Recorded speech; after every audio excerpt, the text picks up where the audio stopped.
Hello everyone and welcome to Tournament 25 of Irish Warriors. Last time was very exciting. We saw a lot of success, 15 Stage 1 clears, 7 Stage 2 clears. We saw 5 people get by the Blue Tank, 2 attempts to swap over, but yet again, Stage 1 was not able to reach. Is today the day somebody gets there and maybe somebody achieves full victory? Let's find out right now.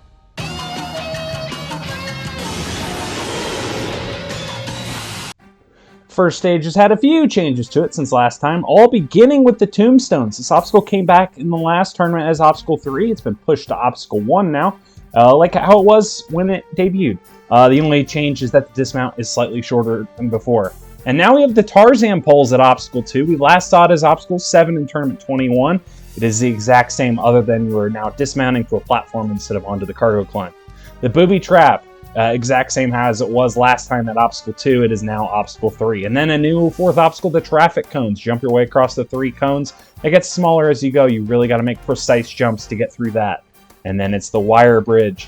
Same as always, you got to make your way across all those thin wires, jumps of different size wires as well as size jumps. Get through that and then get up the taller escape wall. And then it's the triple hurdle, the menace. Since it debuted in Tournament 22, it is not an easy obstacle under any circumstance. Get your way through the 3 tricky jumps and climb up the cargo climb. If you do it within 1 minute and 40 seconds, you are on to Stage 2.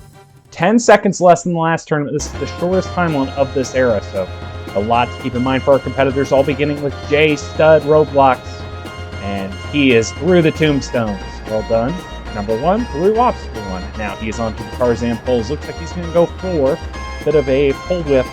This is a strat that you can do, but that's not how you're supposed to do it. He completely cut his sprint, jumping from 2 to 3, and J Stud is out on the Tarzan poles. First victim of that since Tournament 21.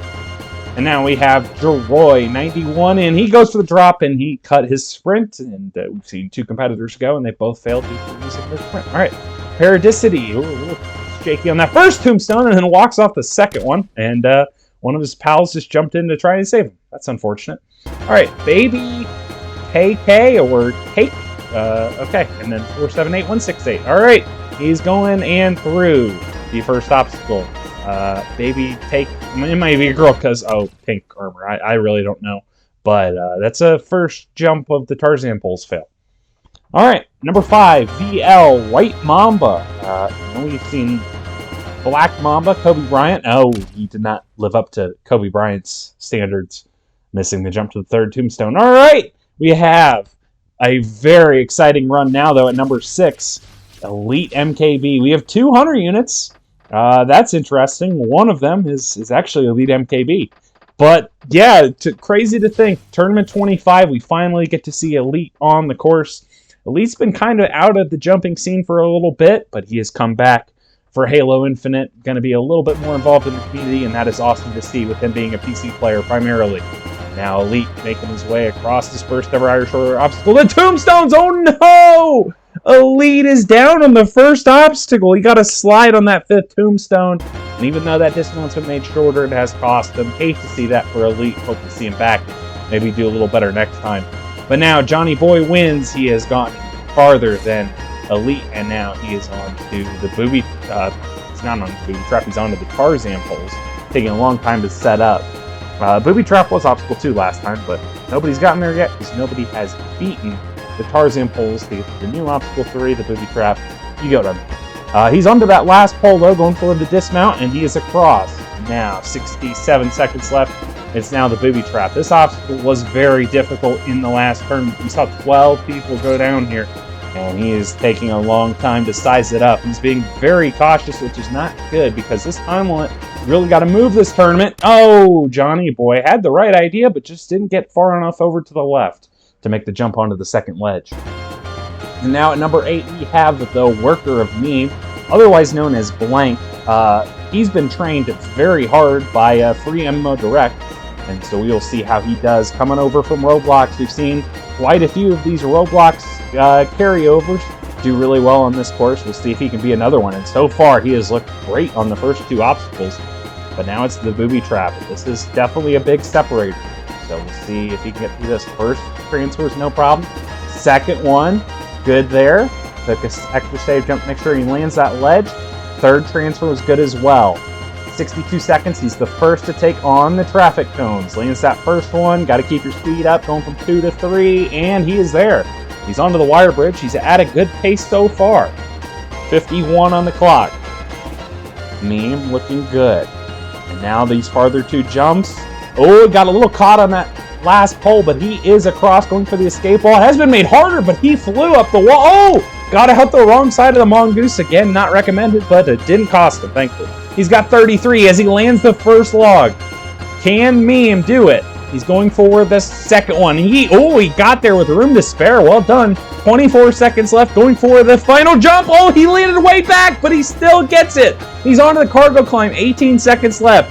The worker, Meme, climbing his way up. He's up to the 4th rung. One more jump to go. He is there. And the worker of Meme, the practice has paid off. Well done to Free and well done to him. He has become the 10th newcomer to defeat the first stage of Irish Warrior. And amazingly, 2 tournaments in a row, we see a newcomer. We had Nicolome last time, and now the worker of Meme has punched his ticket into stage 2. But let's see if we can get another newcomer into stage 2, though, because number 9, Drago, is back. Another competitor that I'm excited to see make their first appearance here today. Drago, another competitor similar to Elite. He'll be a little bit more involved in these jumping courses now that he is a little bit more of a PC player nowadays. Great to see him take on Irish Warrior for his first time.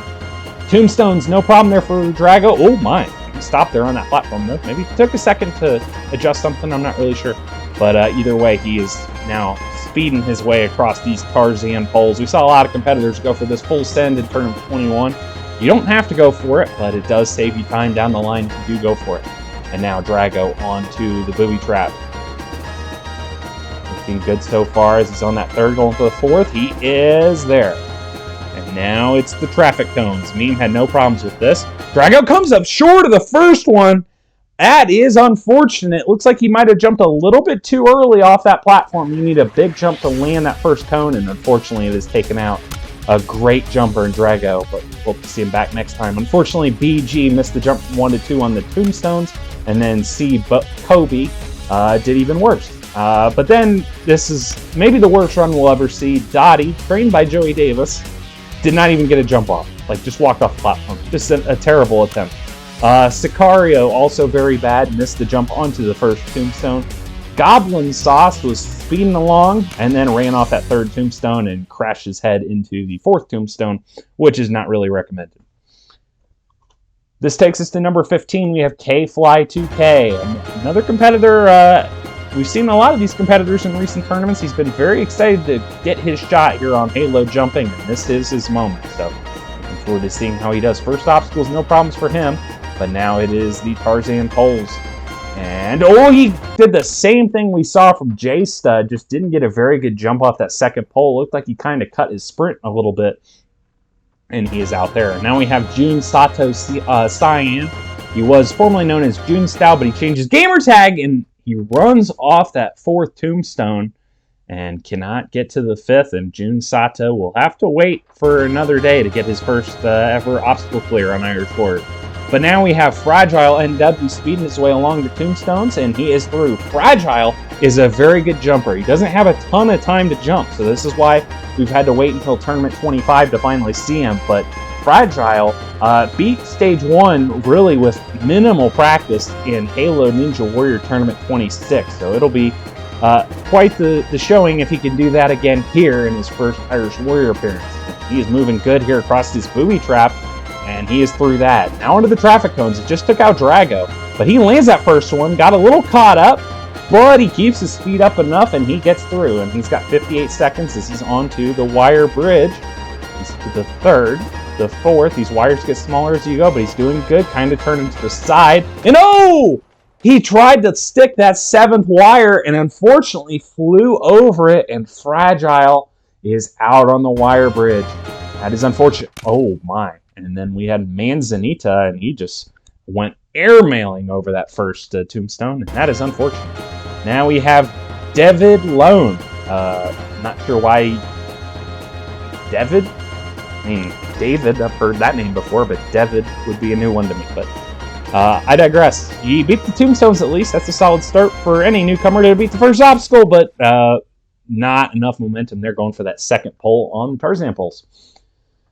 And now we have number 20. And this is the first returning competitor to the tournament. Returning competitors the rest of the way. It is Carroll, NIR, the pride of Northern Ireland. He was number 1 in the last tournament. He did not get his career off to a great start. He failed the giant slant. The tombstones are harder than that, but he has gotten through it. So a great improvement already for Carroll. It's a personal best, and he's beaten an even tougher first obstacle. But oh my, he almost came up short of that second Tarzan pole and the third. He's cutting this very close. Oh my goodness, he's barely survived all of those jumps, but Carroll is somehow onto the third obstacle, the booby trap. This would have been the second obstacle that we would have attempted last time, but now it's obstacle 3. First jump was no problems there. He's taking a second to line up, going for the third, and he just didn't get a very good jump off, and he came up short. And now at number 21, making his 19th appearance. Where has the time gone for Foamy Boy? It's hard to believe he's not missed a tournament since his debut in Tournament 7. But Foamy, last time, unfortunately, took a bit of a step backwards, failing the booby trap. Oh my goodness, he almost overshot that first tombstone, but now he's moving, going for the drop, and he comes up short! Foamy fails the first obstacle. We've seen that a few times from Foamy, but not in a while. Hate to see that for him. But this takes us to number 22. It is Wally Waspers. We have not seen him in a long while. Tournament 12. The first tournament of this era. We're now into the 14th tournament of this era, so he's missed a lot of crazy tournaments. It's been really about 2 years since he's last ran, but he's here now, and he's through the Tarzan poles. First 2 obstacles, no problems for him. You've seen Wally Waspers put up really good runs on other courses. We'll see if he can get that going here today, as he's not really shown that level of talent on Irish Warrior before, but he's going good now, and he's onto the 4th ledge of the booby trap, and he's through that. And now it is the traffic cones. Oh, he almost came up short. He gets a save jump, sticks that first cone, makes it a lot tougher the rest of the way. He gets a save jump on the second one, but cannot recover onto the cone. And that's the difficulty of it. If you don't full send it, you got to stick those cones, and they're very difficult, small objects to land on. But now it's El Booker Taco at number 23, and he gets the drop, and he's through the tombstones. Booker's not missed a tournament since his debut, all the way back in Tournament 5. And unfortunately, last tournament, he was another booby trap victim. Booby trap did a lot of damage, like I said last tournament. Booker's speeding through the Tarzan poles, though. He will get his rematch against this booby trap. Oh, he's going to go for this double jump. I don't like this technique. It makes these jumps harder than they need to be. But he's going to stick to his technique, going for the third, and he comes up short. I really wish Booker would reevaluate that technique, because I don't think it's a very good one. But that's for him to figure out next time. Unfortunate. Looking forward to seeing Booker hopefully do better next time. But in the meantime, we have number 24, the first man making their 25th straight appearance today, Bubba Ace. He also failed the booby trap last time, but again, it's always just a joy to watch Bubba run the course. His enthusiasm, his joy when he does well, it's just truly a sight to see, and just a great part of being the host of Irish Warrior. It's fun to watch Bubba run the course. And I appreciate his dedication, of course, over all these tournaments for him to show up for all of it. But in the meantime, Bubba himself is doing very good here in Tournament 25. 2 obstacles down. It's now his chance to get a rematch against the booby trap. But he's getting some save jumps there on that first ledge. He's really trying to make sure he's locked in secure on it. He burned a lot of time there, but he gets onto the second ledge. I believe that's better than he did last time. Whoa! A lot of lag, but he gets onto the third. And now, setting himself up, going for the 4th. Bubba is on it, just to dismount, and Bubba has done. He's beaten his nemesis from last time. And now the traffic cones. He's speeding his way along. He gets caught on that third one a little, but he still gets across. And Bubba is now on to the 5th obstacle, the wire bridge. This has been a nemesis of his in the past. He's failed it 3 times before, and he's failed it again. He came up short of that white pole. It looks like he got it a little bit held back on the 5th one. Could not get to the 6th. And Bubba, his rivalry with this obstacle continues. But another solid performance by him, and great to see him on the course as always. And now at number 25, to get us halfway through Stage 1, we have Snaz making his landmark 20th appearance, jumping up. Ooh, he gets a safe jump. Playing this tombstone's very cautious. He's seen a lot of people already struggle with this obstacle, so he does not want to join the growing list of failures on it. And he got through, and now he's on to the Tarzan poles. This obstacle took him out in Tournament 21 in heartbreaking fashion on this last pole, so he'll get some revenge today. That's good to see, and hopefully he can rekindle that Tournament 21 run. In the meantime, he is on to the booby trap. This took him out last time, going for the third. He gets a slide, and he comes off! That's exactly how he failed last time, but he failed that way on the fourth one. So unfortunately for Snaz, he's done one jump worse. And unfortunately, he's just got to control that slide a little bit. It's hard to do, speaking from experience. But, you know, it's just part of this obstacle, and I hate to see that for Snaz. Hoping to see him bounce back next time. But now at number 26, we have Alpha Puma, another booby trap victim in the last tournament, which was shocking considering he had been on quite a hot streak in recent tournaments. 3 Stage 1 clears in Tournament 18, 19, and 22 in recent times. He's taking these Tarzan pulls pretty cautious, but now speeding up at the end and gets through. Puma claims this is a retirement run, but you know, we've seen that song and dance before, and that's made the whole montage for him in Tournament 10, and he came back 5 tournaments later. So again, we'll really see if this is a retirement run or not, but in the meantime, Puma will get through the booby trap. He will avoid that disaster, avoid a third booby trap failure, but in the meantime, he is going across the cones and through that. He's got 50 seconds, not the most amount of time, but this is still very doable if he can keep the pace up as he's going across the wire bridge. He's on that last one, going for the dismount, and he's through. 40 seconds left going for the escape wall. It has been made a little harder, but he is up with no issues. 35 now. He's setting himself up for the triple hurdle. He's a 50-50 record on this obstacle. He beat it in Tournament 22, failed it in Tournament 23. First jump, no problems. He's now got to set up, go for this second jump. He lands a little far forward, and he can't get enough momentum. And Puma is out on the triple hurdle. Again, we'll truly see if that is a retirement run. Hoping to see Puma back. He's always welcome. But again, we really don't know with Puma. Like I said, he's more than welcome to come back whenever he wants.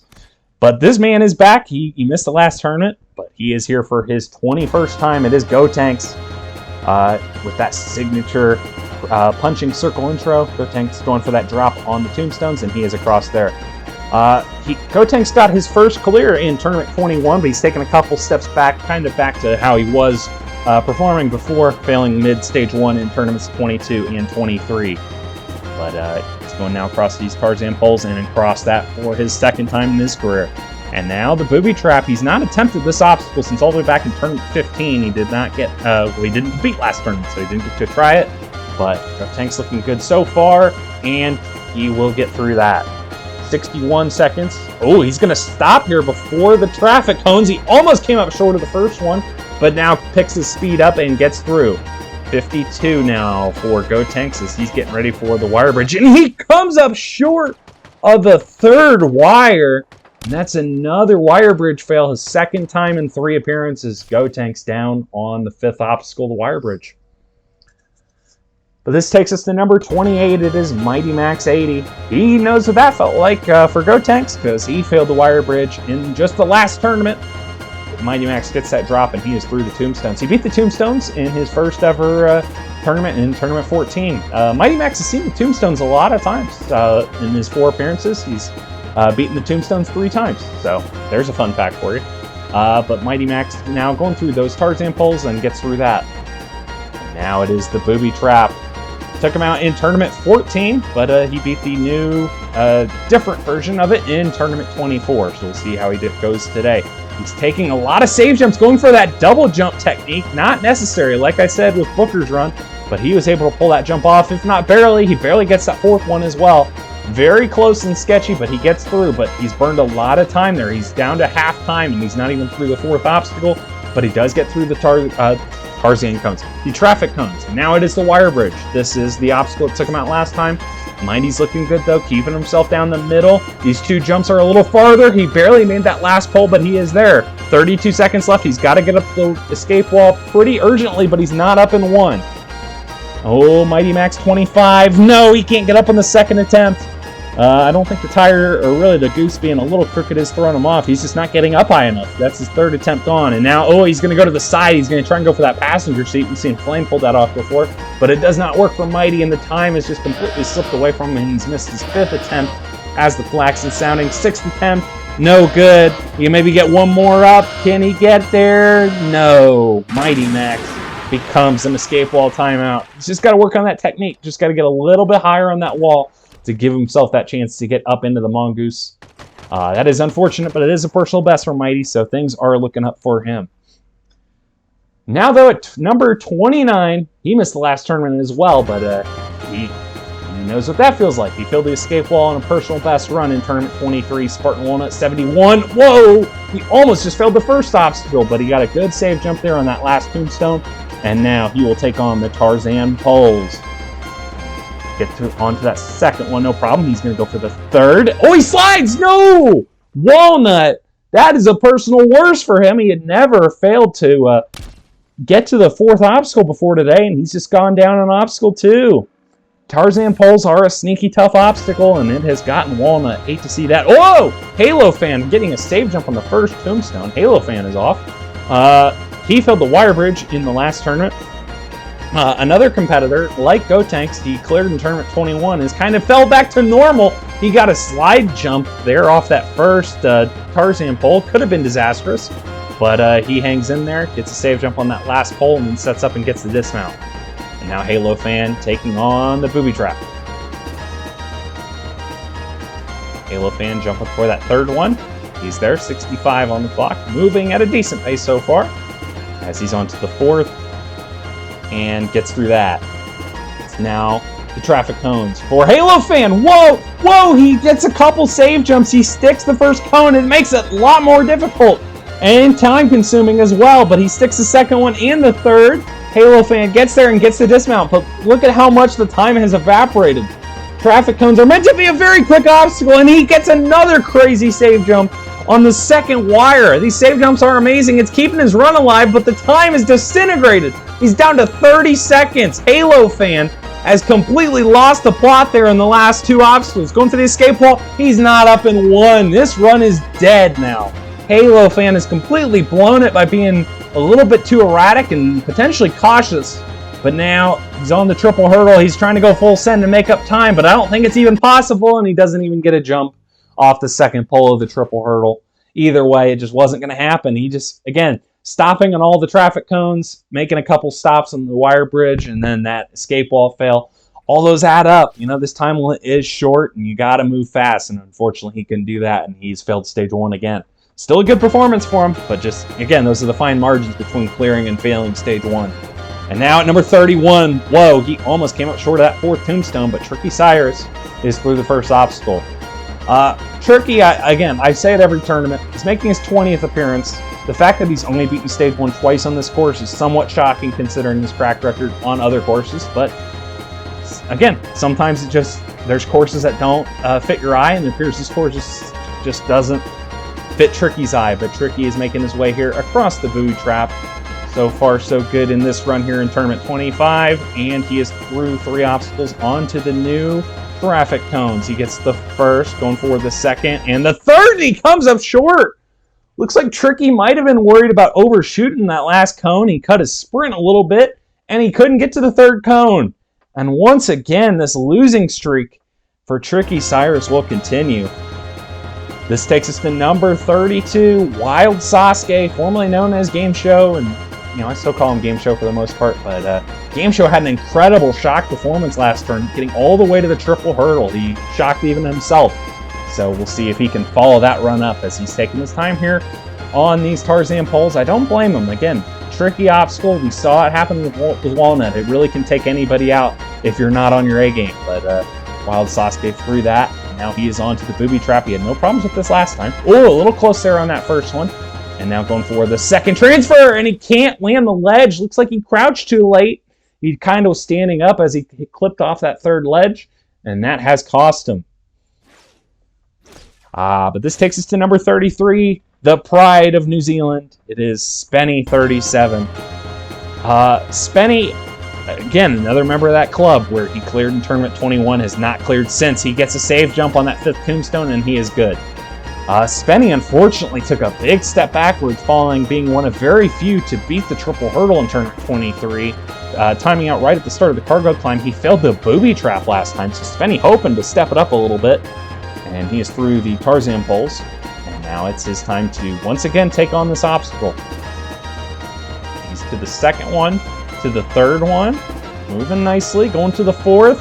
He is there. And through that obstacle. Pretty good run through that. And now Spenny is on to the traffic cones. Going for the 2nd! He didn't get a very good jump off that 1st cone. Couldn't make it to the 2nd one.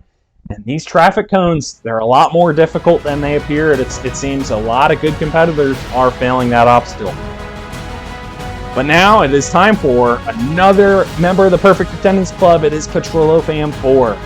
He is desperate to get a clear here today. Following Tournament 21, he broke the losing streak, getting to Stage 3, getting to the cliffhanger. He has failed the triple hurdle in 3 straight tournaments. Would love to get another shot at it and maybe even beat it. See, though, first things first, he's got quite a few obstacles to get to just to even get another attempt at that obstacle that has been his nemesis. These Tarzan poles he did beat in Tournament 21 with no issues, and he has done so again. Pedro now stopping here, getting a little bit of a walk going on that first ledge of the booby trap, taking his time a little bit, and doing the same on that 2nd one, going for the 3rd. He is there. Pedro going for the 4th, and he is through the booby trap under a minute now, as he's going for the I did that again, traffic cones, but he is through that with no problems. 50 seconds, half time, as he is on to the wire bridge. Pedro looking good, keeping it moving. He got a bit of a sloppy jump off that 6th one, but he still got enough off of it to get to the 7th one. Now Petrillo misses this first attempt at the escape wall. He needs to get up in here. 2nd attempt, he's good. 30 seconds left for Petrillo. It is his nemesis. This is it. The first jump has never given him a problem. Whoa, he almost flew over it, but he has gotten it. This is the jump. He's never made it to the 2nd log. Pedro, yes, he gets a safe jump. He's there. 15 seconds left. He's got to go a little bit. Oh my goodness, he stops in this 3rd pole. This could be disastrous. Pedro, whoa, he gets a slide and a safe jump. But the time is ticking down. 6 seconds, he's got to go. 5 seconds. 3, oh no, go Pedro. Holy cow. Oh my goodness, he has made it. Barely. 0.11 on the clock, and Petrillo Fam 4, he made it. Very exciting. A few cautious moves, a few slip-ups at the end. Didn't matter. Petrillo has beaten Stage 1. Ladies and gentlemen, I have the official decision. Oh. It's 0.16. I can tell you right now, I'm not trying to ruin it if I'm wrong, but the way he said, ladies and gentlemen, congratulations, Pedro. It's 0.16. You don't know that.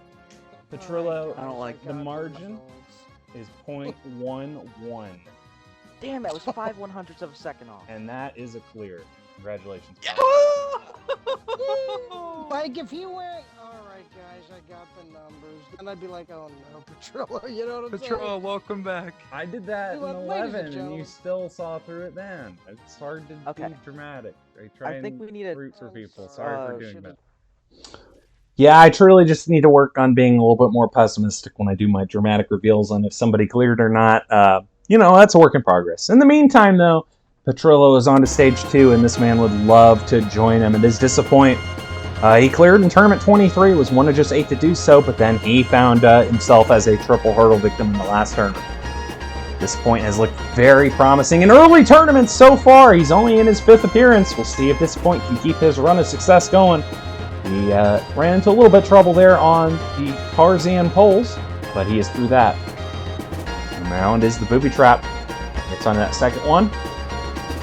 Going for the 3rd. He's there. And now the 4th. He is through that obstacle. And now it is the traffic cones. Landed pretty far back on that 1st cone, and then got a bit of a late jump off that 2nd cone. But he is through that, no problems. And now it is the wire bridge. He's speeding his way down the center of it. Keeping his pace up. We just saw with Petrillo, that time can really slip away from you if you dilly-dally too much. Disappoint, though, is moving good. He's up the escape wall in 1. He's got 38 seconds for the triple hurdle. It got him last time. First jump, He's good. And now running down to get ready for that second jump. He lands pretty smooth, and he gets the jump. 26 seconds left. He's got time if he needs it to set up. Go for that third log. He gets a save jump, and he is good. And now he's onto the cargo climb. His nemesis. He's failed this obstacle twice before, and he's still worried about it. He's taking it a little cautious, getting a few bumps on the ledges. He bumps himself on that fifth one really hard, but it doesn't matter. He gets up and gets to another buzzer. Disappoint records his second clear in 3 tournaments. He's done so with 7.75 seconds left. Really, other than that cargo climb, a really smooth, pretty run. And that was a nice job there by Disappoint to bounce back. And now this music can only mean one man. It is Flamosaurus at number 36, another member of that Perfect Attendance Club. Flame has had his battles with that triple hurdle. He's failed it now on twice out of the last 3 tournaments. He's been just on a clear fail streak this tournament. He had it with the even numbered tournaments in the early days of this era, and now it appears he's clearing an odd numbered tournament. So hypothetically, he should clear today. But again, a long way to go, and the streaks really are kind of all in Flames and in my heads more than anything. In the meantime, though, Flame. First 2 obstacles were no problems for him. He gets a good save jump there on that second ledge. He landed pretty far down. Gets another good save jump on that third one, going for the 4th. Good save jump there, and Flame is through the booby trap. Now it is the cones. First one, second one, third one, through that with no issues. Flame now against the wire bridge again. Never had any real issues with this one. He's onto that white one, going for the last 2 jumps, and he is across. Flame going for the escape wall. He is up in 1. Flame had a great pace so far. 40 seconds at the top of the escape wall is, I believe, the fastest we've seen anyone go so far. But now it is the triple hurdle. These first 2 jumps have never given him problems. The second one is no problem again. This is the jump that has gotten him. It's this third jump, really this third log. Can Flame pull it off? He lands the log, gets a safe jump. That was wise. He learned his mistake from last time. That was well done there by Flame. He's now climbing up that cargo climb, climbing up to another buzzer, and he is there. And Flame won't beat the Klaxon even. He will not get to hear me call him a turtle or slow or anything like that with a run like that. That was very solid. Beating this Klaxon is a great accomplishment because this time, well, it's not super easy. So 10.84 is a job well done by Flame. And that is now 3 clears in a row. We're up to 4 clears as we move on to number 37. Somebody that is looking around, very frustrated to see how late it is a day. I think he's not used to really being a day competitor. He's not had to run on the day map too much because of all of his continued success over his 24 tournament career in Irish Warrior. But Hunter Unit coming off of a triple hurdle fail last time, hoping to bounce back and get his 17th Stage 1 clear. He's been super consistent. Only Smokey and Weapon Matt have more Stage 1 clears than him. So Hunter trying to get to 17, tie Smokey, and then see what happens when Smokey runs later. But in the meantime, Hunter through those tombstones with no problems. And now he is speeding his way across these Tarzan poles. Very un-Hunter-like, but he is through the first 2 obstacles in rapid pace. Hunter did say he was a little bit worried about this time limit, so he might be stepping it up into another gear here so far. He's moving pretty smooth and moving actually pretty fast as he's through the booby trap, and now it is the traffic cones.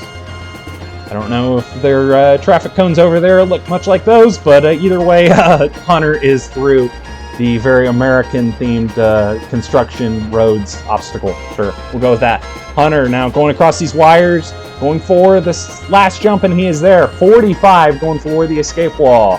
Ooh, wow, he got a very late boarding of the Mongoose, but he is in, and he's got 38. Going for the triple hurdle. Oh my goodness, he almost came up short for that first pole, but he was able to cling on to it just barely.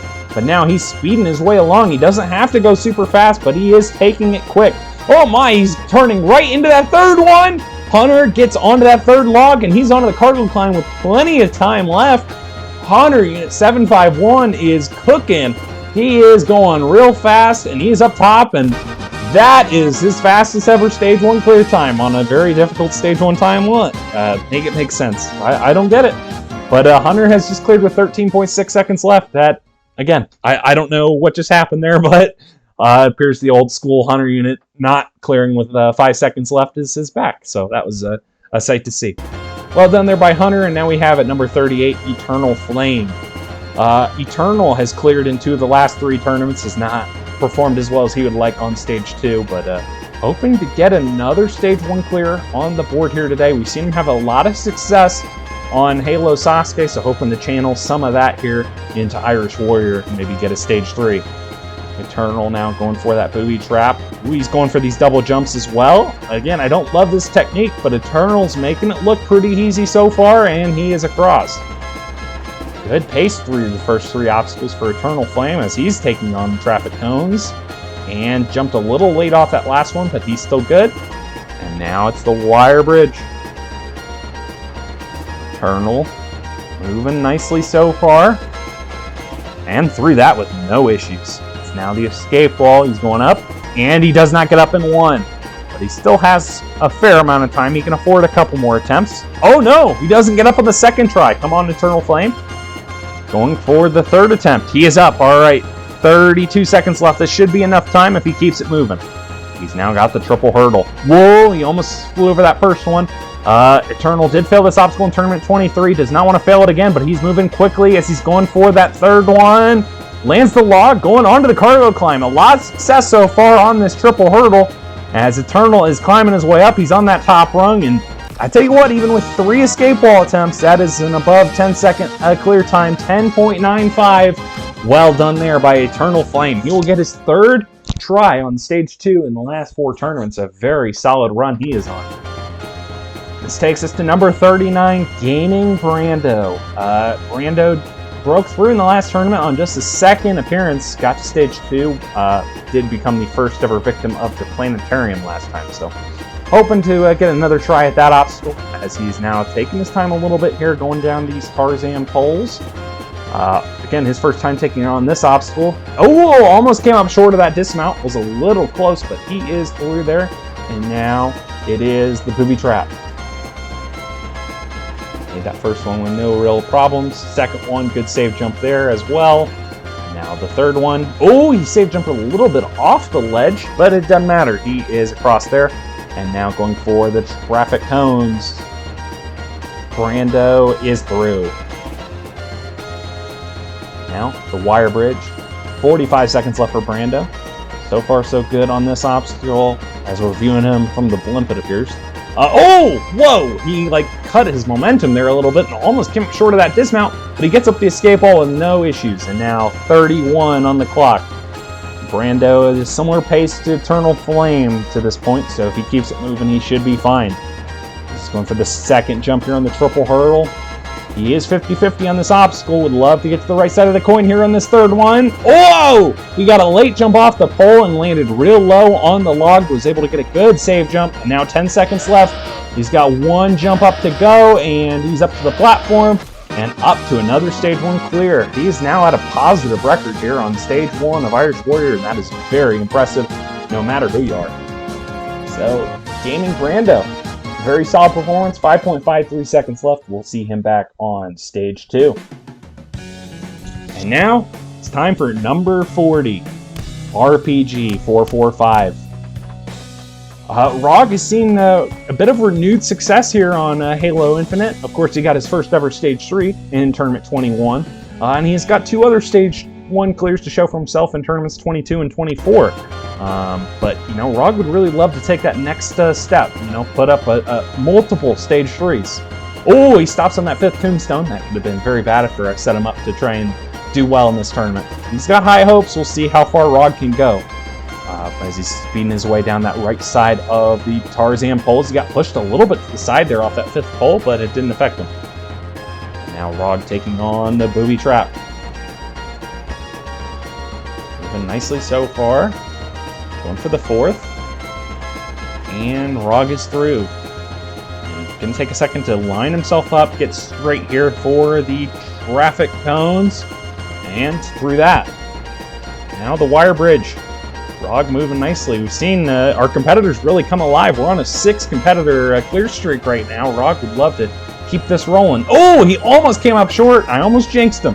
But, oh, jeez, he almost came up short of the dismount. I shouldn't talk about the success. That was almost commentator's curse.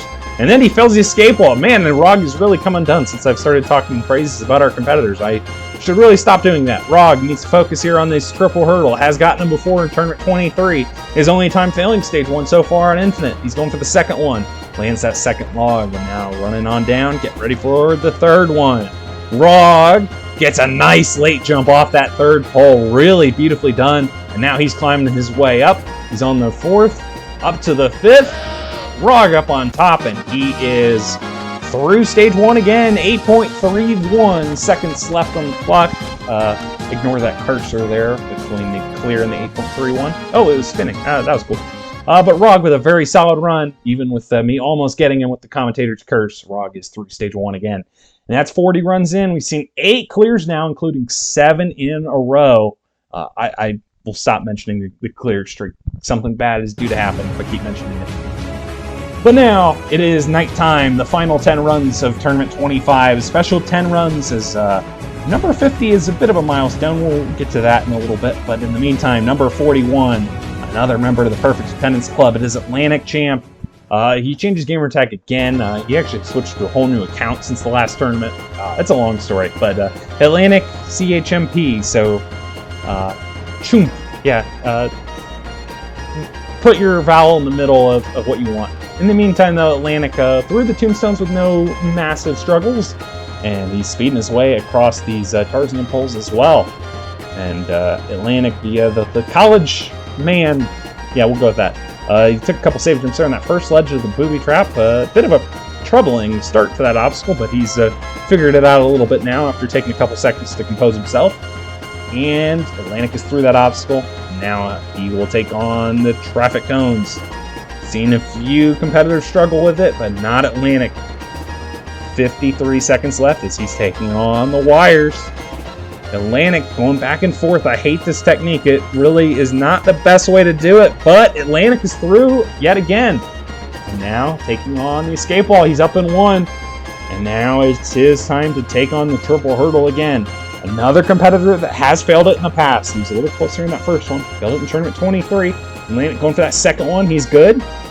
Oh, he's not going to go for that whip there on that third one like he has in the past, but he has gotten it with no problems. Whoa, he turns around. Oh, he did this in tournament 21. I don't know why he does this sometimes and not other times, but he does the backwards cargo climb and gets up to the top and clears with 13.06.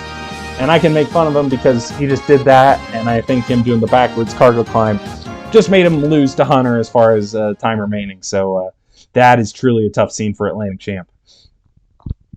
But in the meantime, we move on to number 42, Nico Loam, the newcomer that shocked us all last time, getting his stage 1 clear in shocking fashion at number 3. He's gotten quite the number increase to number 42. Part of it due to his success last time, and then part of it due to some people not being able to make this tournament like Double Ump.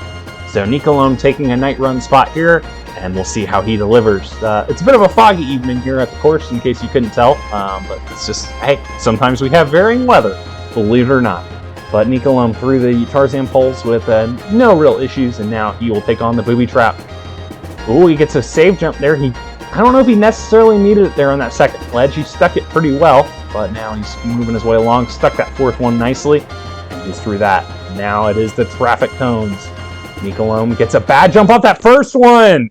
He landed a little funny, and he didn't get a full sprint jump off that first cone, and he has missed the second one. And Nico Loam will not be 2 for 2 on stage 1. He's failed that traffic. Those traffic cones have been sneaky tough, but looking forward to seeing Nico Loam get his first attempt at a bounce back in the next tournament. In the meantime, though, number 43, it is Cobra. He is on quite the hot streak. He has cleared stage 1 in his last 8 appearances. He did miss tournament 23 in there, but Cobra riding this hot streak, hoping to keep it rolling.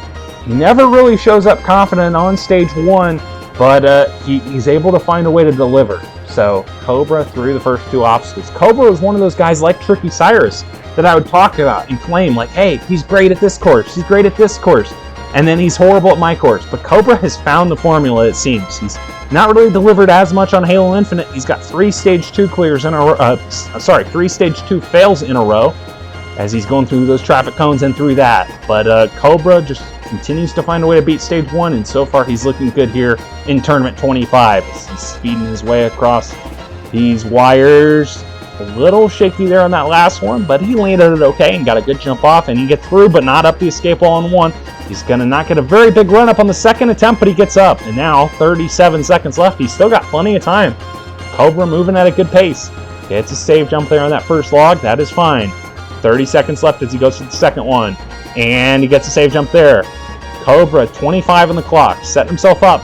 Going forward the third. And he is there with no problems. He's onto the cargo climb. Speeding up to the second, the third, the fourth, the fifth. A very fast cargo climb. And Cobra is cleared with 14.14 on the clock. A very solid performance from him.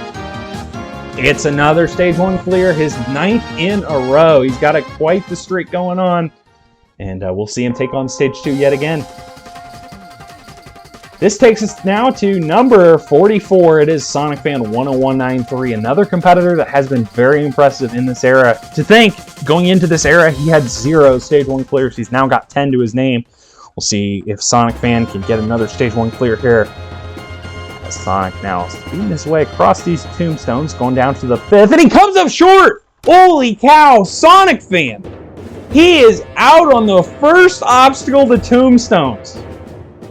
We've seen quite a few returning competitors struggle with this obstacle in the past. We've seen, returning competitors fail it. No one to the level of Sonic Fan, though. This is a shocker. He just didn't get a very good jump off of that 4th tombstone. Looks like he got caught a little bit. He landed too far back. Probably should have stopped on that tombstone. Maybe set up for that jump. But instead, he just got a full jump, and he still came up short. Oh, man, that is a shocking development. Did not expect that from Sonic Fan. He was feeling pretty good about this tournament, and hopefully he can bounce back in the next tournament. But in the meantime, number 45, it is Patty Freakin'. He got his long-deserved stage 3 in the last tournament. Again, tournament 21, he should have got to stage 3 and then kind of forgot what the intent of the supermarket kind of was. But Patty is back following his cliffhanger fail in the last tournament. It was 1 of 7 to get to stage 3. 6 and 7 are here. Unfortunately not able to make it in this tournament, like I said. But now Patty's speeding his way across these Tarzan poles. He had no problems with them in 21 or 25. Now it is the booby trap. Patty gets that jump onto the second ledge, going for the 30. He runs off! Patty Freakin', it's a personal worst for him. He's down at the 3rd obstacle, the booby trap. The booby trap can get anybody, and Patty is a huge claim for the booby trap. Hate to see that. But now, with his usual gang, as always, number 46, it is Smokey Massacre. He has been a new man on Halo Infinite. He's got 4 stage 3s in a row. Hoping to keep this run of success going. First things first, though, it is the first stage. Smokey is always really good, most of the time, about staying in the moment and just, staying on top of things. Last tournament, he did lose a little bit of focus on the castle wall, and I think it did get him. So, Smokey just trying to stay committed on one obstacle at a time, just staying focused on what's in front of him. Hoping to make another deep run here today as he's on this booby trap. He just got the jump that Patty failed before him. And he beat the tombstones as well that he saw Sonic Fan fail before him. Got to be 2 tough runs to go after for Smokey, but he's doing well so far. Going across these cones. A little close on that 3rd one, but he is good. And now the wires for Smokey. He's looking good here, going right down the center. And gets through that with no issues. Going for the escape wall now. Gonna go a little bit up to the side and get up with no problems. 40 seconds left. As he goes for the first one, no problems there. Smokey gets that second one. It was a little close, gets a good safe jump there. And now the 3rd, 28 seconds left, he lands it. And now Smokey onto the cargo climb. Oh, he misses the jump up to the second. Or, I'm sorry, he missed the second jump. Oh, whoa! He misses the jump up to the 3rd as well as the 4th. But no problems there. Smokey had plenty of time in hand, and he still clears with the fastest time so far. 16.47 on the clock. Really, other than that last obstacle, that was a very solid performance from Smokey Massacre. We'll see him on stage 2 yet again. For his 18th time, he has broken that tie with Hunter Unit. He will stay in 2nd place of most cleared on Irish Warrior. But now we have somebody eyeing his 2nd clear. Free Emmo Direct, the breakout star of the last tournament, following 3 Stage 1 failures in his first 3 appearances. He cleared Stage 1 in record time, cleared Stage 2 in record time, and got all the way to the swap winder, recording a first place finish. Now he's got far increased expectations and pressure. We'll see if Free can live up to it. So far, looking good on the Tarzan poles. First time taking on that obstacle, but it was no problems for him. And now it's the booby trap. Free, I don't know if a 34 is necessarily possible in this stage like he got last time, but he's moving at a good pace so far. Through the first 3 obstacles, 65 is going for the traffic cones. They've been tough. Free is through that. No problems really there. And now the wires got him on his debut in Tournament 21. Free looking good so far for the 7th and the dismount. No problems there. Going for the escape wall now. Free up. No troubles. 43 on the clock. This is the triple hurdle, though. He still has a losing record on this obstacle. He's going right for it. He went for this technique last time that worked. Can he pull it off again? Going for the 3rd. Wow. I mean, I don't get how Free pulls that off, but he's done it again, and he is speeding his way up to the top. Oh, whoa. Oh, my goodness. Whoa. Free was on pace for a crazy time, and he just threw away like 3 or 4 seconds at the top of the cargo climb to kind of let me gather myself after him pulling off the triple hurdle deal again. But it doesn't matter too much. That's still a 23 flat on the clock. Another solid performance from Free. He will be back to stage 2 again. And now 3 competitors left to go. Now we have Fireball ZXZ. He has been on a roll. He's made it to stage 3 in the last 6 tournaments. We'll see if Fireball can keep this rolling. Fireball going across those tombstones and through that. I'm sure our final few competitors are definitely taking that obstacle a little bit more serious following the shocking fail of Sonic Fan, but Fireball through that and through these Tarzan poles with no issues as well. And now he's going forward the booby trap. Moving quickly. He lands that 2nd one. Lands the 3rd one. He's going for no save jumps, it appears, across this. He lands the 4th as well, and he is across. Now it's the cones. Fireball. Oh, whoa. He almost flew over that 2nd one. Did a good job adjusting himself. Jumping for the 3rd. And now Fireball going across the wires. Oh, whoa. He kind of turned a little bit there. Had a little bit of the back and forth going, but he is good there. And he gets up the escape wall. Fireball with 41 on the clock as he's going for the triple hurdle. First one is good. 2nd one is good. 3rd one. Fireball. Whoa! He almost flew over. What a great jump he got there. Almost too good, but no problems there. Fireball approaching the top. He gets up to the top, and he has gotten himself the fastest time so far. He has beaten Free by just 0.16. A 23.16. 3 runners in a row. Actually, 4 clears in a row that have all beaten the fastest time. Very impressive. Fireball will be moving on yet again. That's the 16th stage 1 clear. And now at number 49, it is Joey Davis. Again, I can't keep track of the gamer tags at this point. It's Lavinia now. What will it be next tournament? Who knows? But Joey Davis going through those tombstones with no problems. Joey, again, the only person to get to the final stage so far in this era. But the last few tournaments, he's knocked on the door, has not been able to pull through. Despite that tournament 22 stage 1 fail, he's had 3 deep stage 3s, and he's not able to pull through. Get to that 4th final. He'd love to do that here today. But first things first is stage 1 is he's moving across the booby trap with no issues there. First 3 obstacles didn't pose really any problems for Joey Davis as he's going now across the cones. Joey Davis is through. And now it's the wires.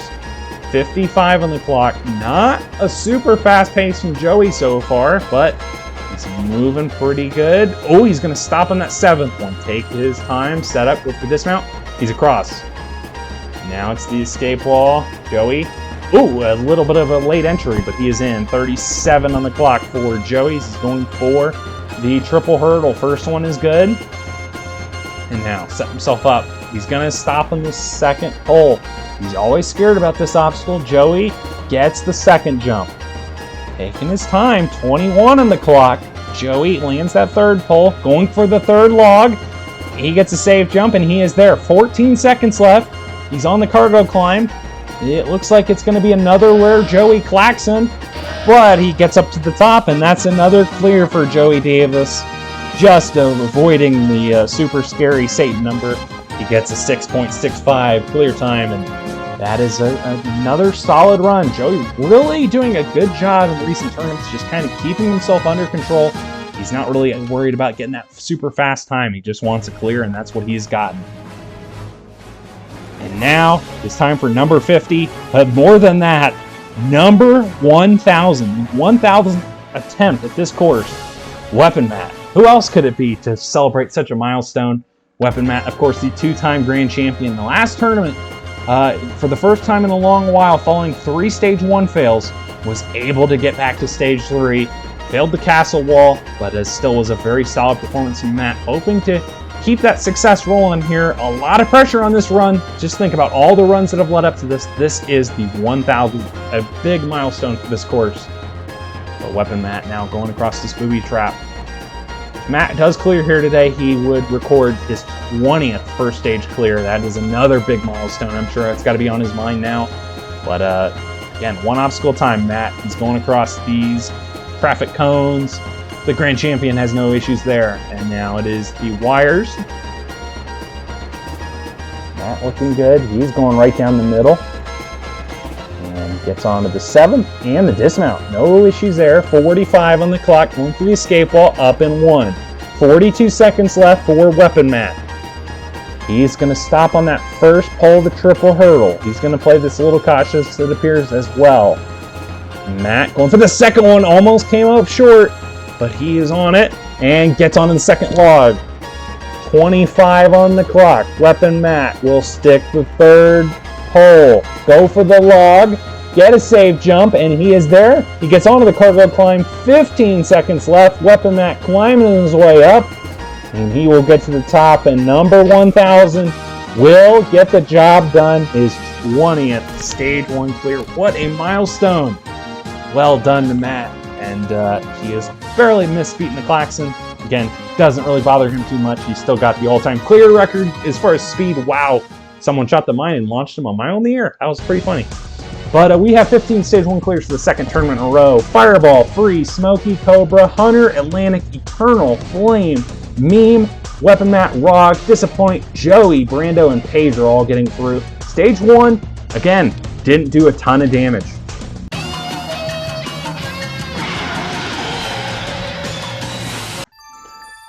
And this means for the second tournament in a row, we will see 15 different jumpers take on this stage of differing skill. We will see how they take on the beam flipper. It was very difficult in the last tournament, did a lot of damage. We'll see if they can make all those corner jumps and get through. And then it's the second obstacle, the Pipes of Wrath. This obstacle is based off of the cylinder climb that we used to have on the final stage, or well, it was the final stage. Competitors got to jump their way up those poles. You cannot jump on top of the black walls, otherwise any poles are fair game. However you want to get through that, get up to the top. And then it's the planetarium. This obstacle finally did some damage in the last tournament, taking out Brando and Rod. See how both of them do. They're both back here in this tournament. And then it's the circle twist. It's been a difficult obstacle in this era. Got to make your way around those 3 circles across the spikes. And then the Pandora's box, stick the ledge, jump to the pole, and dismount. Then you climb your way up. It's the super launch. Drive your way off the ramp.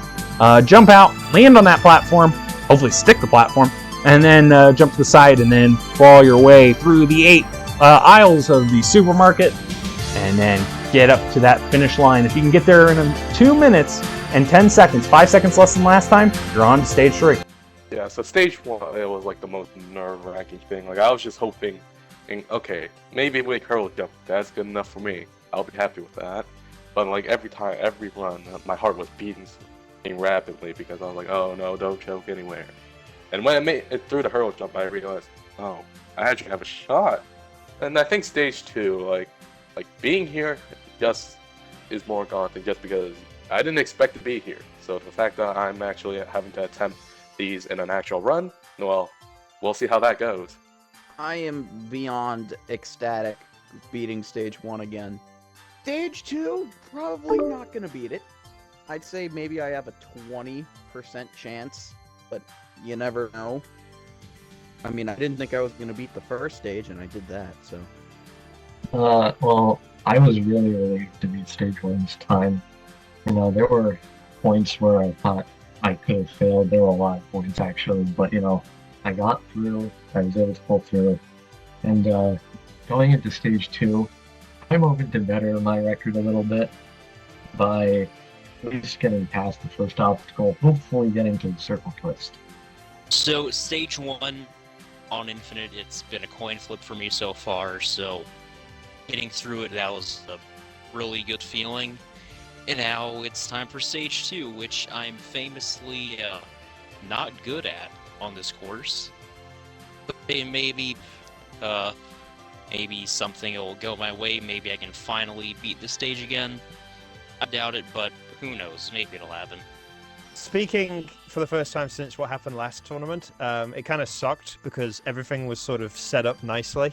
You know, going for the 5th clear in a row, and I really thought I could have beat stage 2 in the last tournament, and then I failed, and that kind of just threw me off.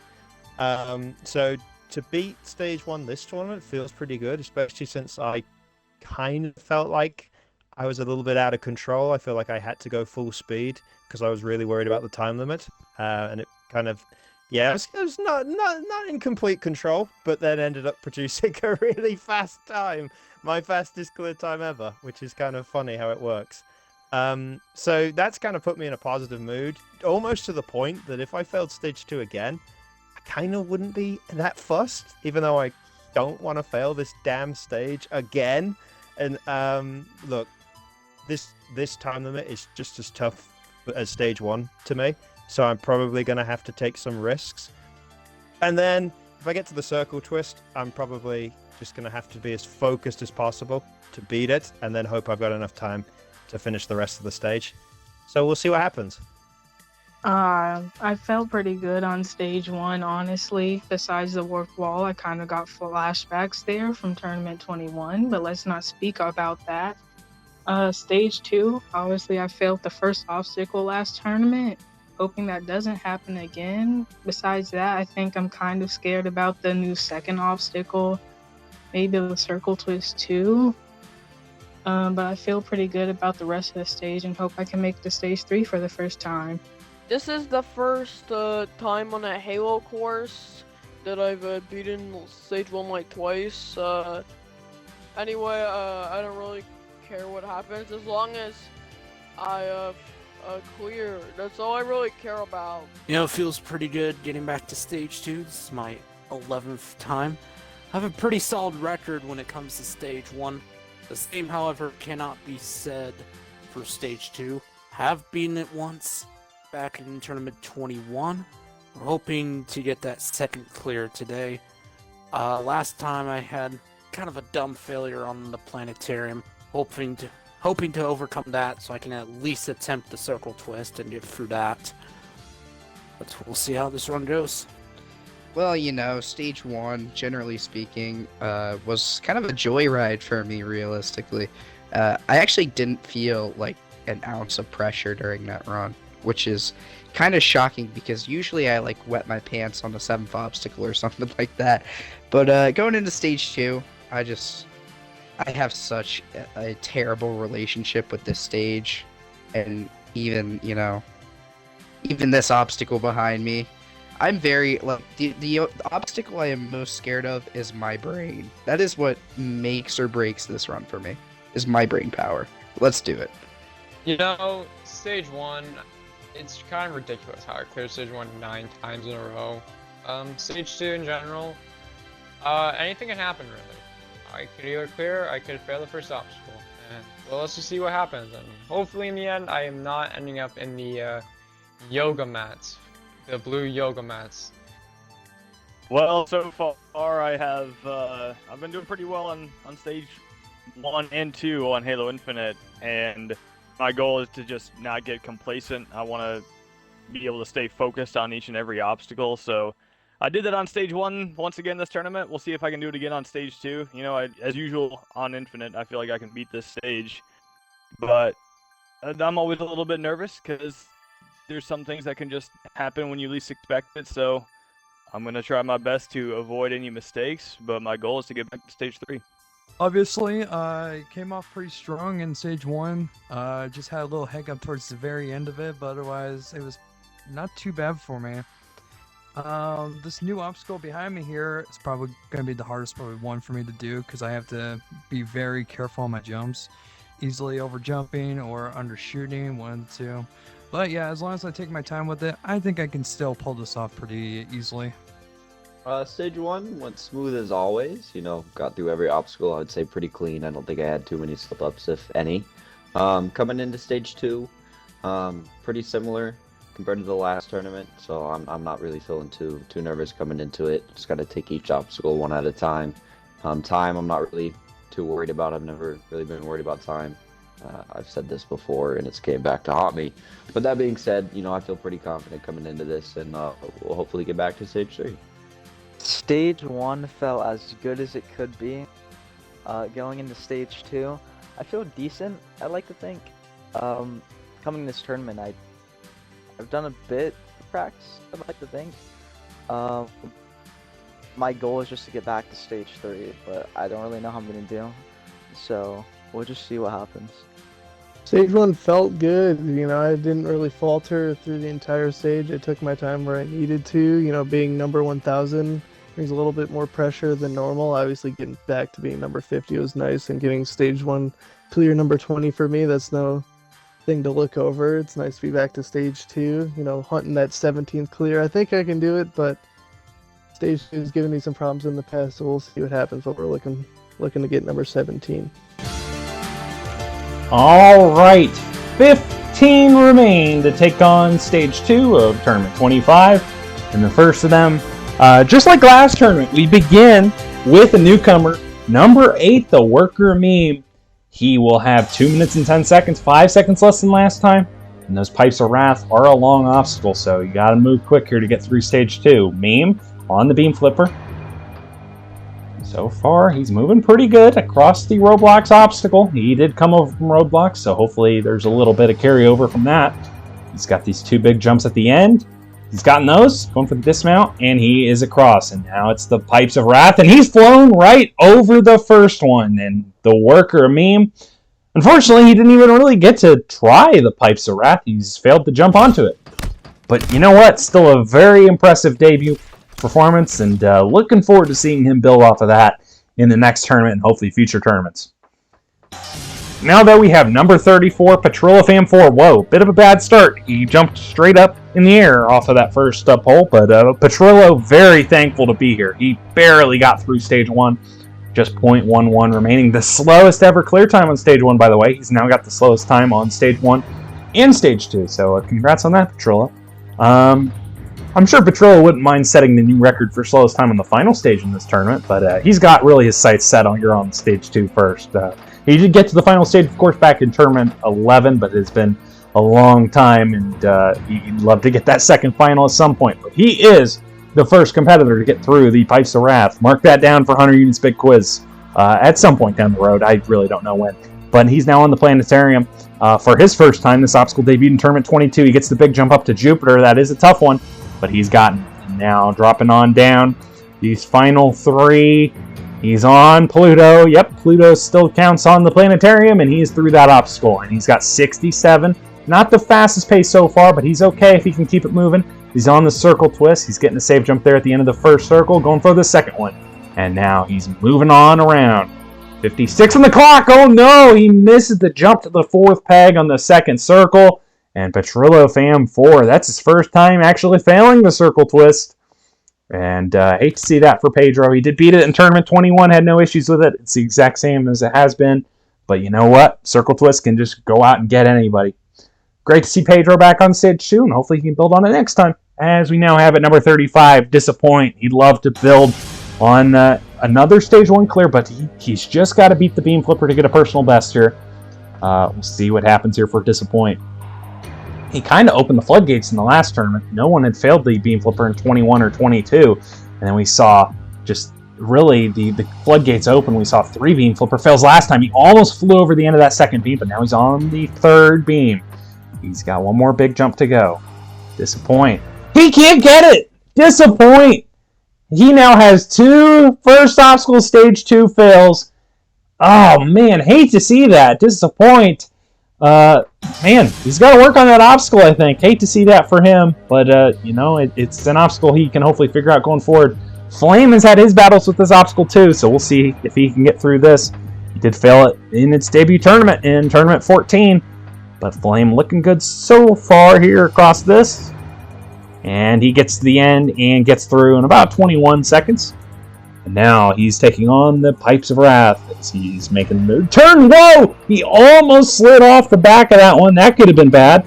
But now he's looking better as he's climbing his way up, jumping to the side and getting through. 92 seconds left. Flame is on to the planetarium.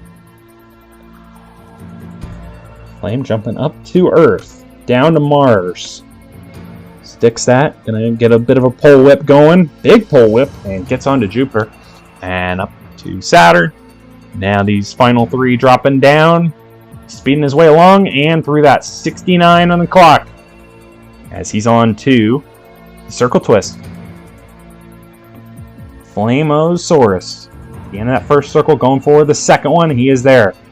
Flame has failed this obstacle the last 2 times he's been here. Would love to get through it for his first time on Halo Infinite as he's on to the 3rd circle, 49 on the clock as he's working his way around. Flame set himself up, going for the dismount. He's across. 41 going for Pandora's Box. Sticks the ledge, going for the pole and the dismount. Flame climbing up the stairs. He is getting ready to go here for the super launch. Flamosaurus jumps out and lands the island. He's got 23 on the clock. It should be enough if he can keep it moving. 20 now as he's coming to the second wall. Flame gets around the 3rd, 16. Gets around that 4th. He's now into the harder walls. And Flame falls off! Oh no! Flame has struggled with this obstacle in the past, and it continues. Flame has now failed the supermarket 4 times. Oh my goodness, it should be such a simple obstacle, but it's really hard to do against the clock, and Flame adds to his supermarket misery. Hate to see that. His next trip to Stage 3 will have to wait another day. But now it's time for Hunter Unit 751. I'm sure it's got to be nice to see, for Hunter to see Flame right before him get by the Circle Twist, because he's got an even worse run of form here on the Circle Twist. He's failed it in the last 3 times he's gotten to Stage 2. 4 of the last 5 even. So yeah, you could say Hunter does not like that obstacle right now. But Hunter now taking on the Pipes of Wrath after he had no real issues with the Beam Flipper. Moving at a good pace here again on Stage 2. It appears Hunter just needs to be worried about the time, and then he actually moves at a pace that isn't super slow. As he got through those Pipes of Wrath, no problem. He skipped the regular dismount platform, went for the lower one. And he's looking good. Gets a good save jump there on Mars. Going up now to Jupiter. Hunter up 2 upward jumps. And now the drop to the finish. And he's through. No problem. 78 on the clock. Hunter now taking on his nemesis. The Circle Twist. He lands the first one. He's been going for this skip technique. I know he did it last time he was here. I forget if he did it the time before that or not. But Hunter, on that 2nd circle, he's at the end of it. Now transitioning now to the 3rd circle. Hunter unit makes the first jump, the 2nd jump, going for the dismount. He's across. Hunter at long last is through the Circle Twist on Halo Infinite. And now it's the Pandora's Box. He sticks the ledge, now going for the pole. And he comes up short. Hunter unit. Wow, that is a surprising one. Didn't really look like he did too much wrong there. He just came up short. Let's take a look at this one, Hunter. It looked like he stuck the ledge okay. He just kind of runs into the wall and was just not able to pick up enough speed, I guess. And we saw it happen before to Cobra, I believe in Tournament 19. Cobra ran into the wall, cut his speed, didn't get to the pole, and I think Hunter just did the same thing there. Hate to see that for Hunter. Hoping to see him bounce back next time and get that next trip to Stage 3. But now at number 38, Eternal Flame. Next to go on Stage 2. 5 up, 5 down so far in this Stage 2. Eternal Flame would love to be the one to end this slow start. He's moving quick here across the Beam Flipper. So far, so good. Eternal Flame. Climbing up. These pipes moving with good speed. Really good pace. He's got over 100 going into the planetarium. Dropping on down. Eternal Flame gets a good save jump there. Going right up and gets the big jump. Now, he's moving really good. He's through the planetarium. He's still got 81. He's going to skip to the second peg on that first circle. It's a little dangerous, but he pulls it off. And now going for the second circle. Ooh, he got a bit of a cutoff jump there. Jump up from 3 to 4 on that second circle, but he is good. Ooh, man, he did that again on the same jump on the third circle. He got like a cutoff jump. It looked like he was going to come up short, but he's made it. And now it's Pandora's Box. He sticks a ledge. Going to try to avoid what happened to Hunter, and he does. 50 seconds left. Plenty of time for Eternal Flame. It's just a matter of executing these last two obstacles. Eternal jumps out. Can he land the island? Yes, he can. 40 seconds left. Eternal going for the supermarket. Not to be taken lightly. We saw Flame screw up, but he's got a lot more time. And I mean a lot more time. He's coming up on 30 seconds. As he's coming to that fifth wall, he gets around. He avoids what happened to Flame. And now just 2 walls to go. He's still got 23 seconds on the clock. He could get above 20. Jumps up, and he has gotten above 20 at 20.52. Very impressive for Eternal Flame. He's gotten his first trip to Stage 3, and he's gotten it in grand style. A very impressive performance here on the second stage of Irish Warrior Tournament 25. Yeah, really not much more to be said. Just very, very smooth sailing for Eternal Flame. Hard to believe he failed that stage twice before, and yeah, just no real issues there. As we're on to number 39, Gaming Brando. Failed the planetarium last time. We'll see the 2 planetarium fails last time back to back. Brando will be first. First things first is the beam flipper, and then it'll be the new second obstacle, the Pipes of Wrath, before he even gets to try the planetarium again. He's through the beam flipper, and now it is the pipes.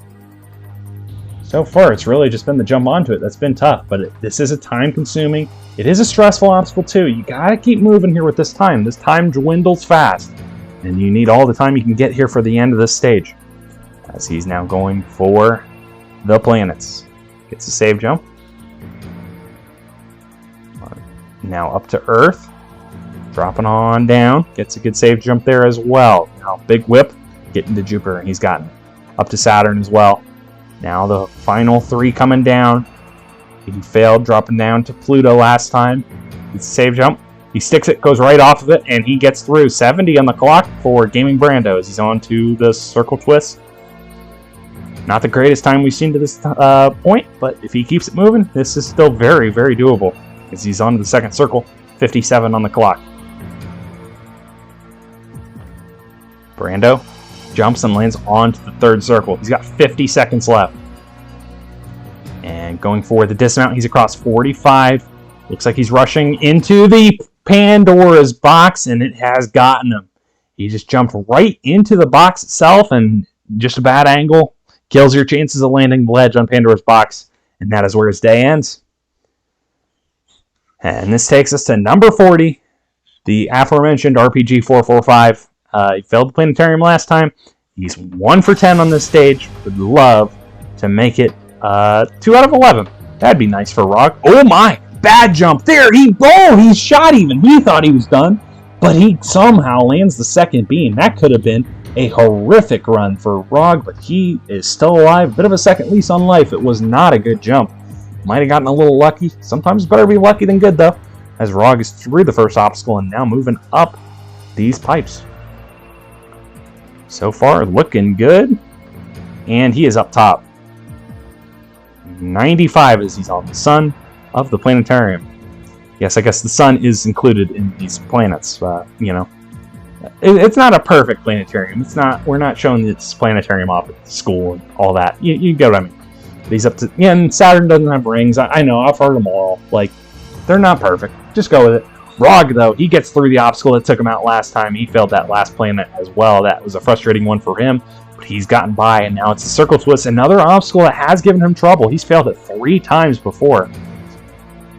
But Rog moving pretty good here as he's at a minute. One for the third.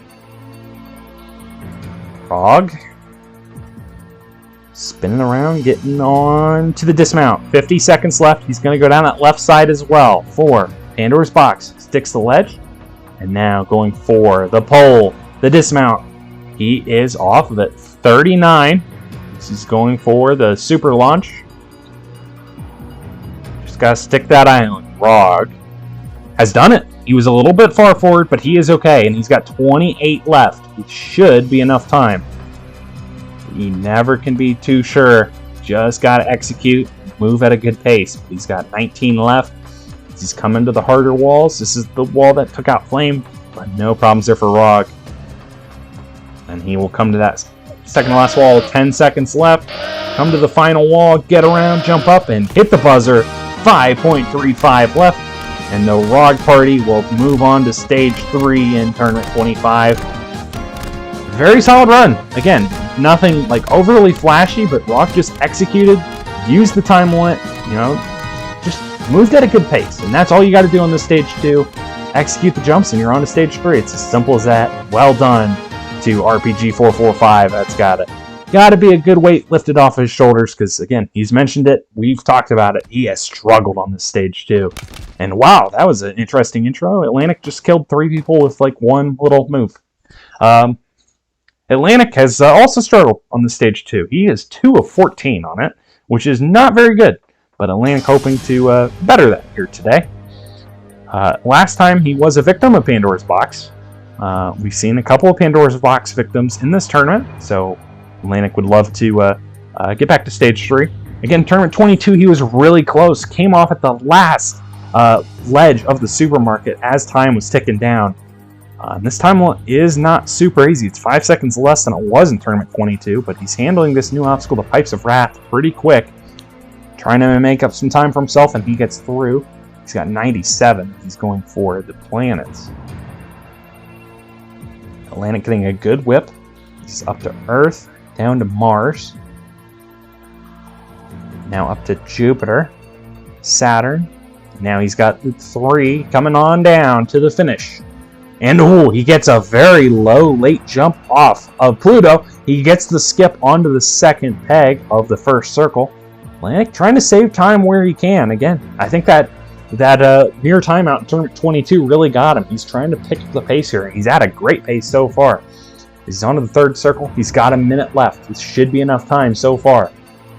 Atlantic moving good. He's on that last spike going for the dismount. 52 as he's going for Pandora's Box. Got him last time. He lands the ledge going for the pole. The dismount, he is across. Atlantic, 43 seconds left as it's now the super launch. Atlantic jumps out and lands the island. Well done to him. He has struggled with that obstacle as well in the past, but it has not gotten him today. 30 seconds left. This is plenty of time. He's just got to not make a mistake.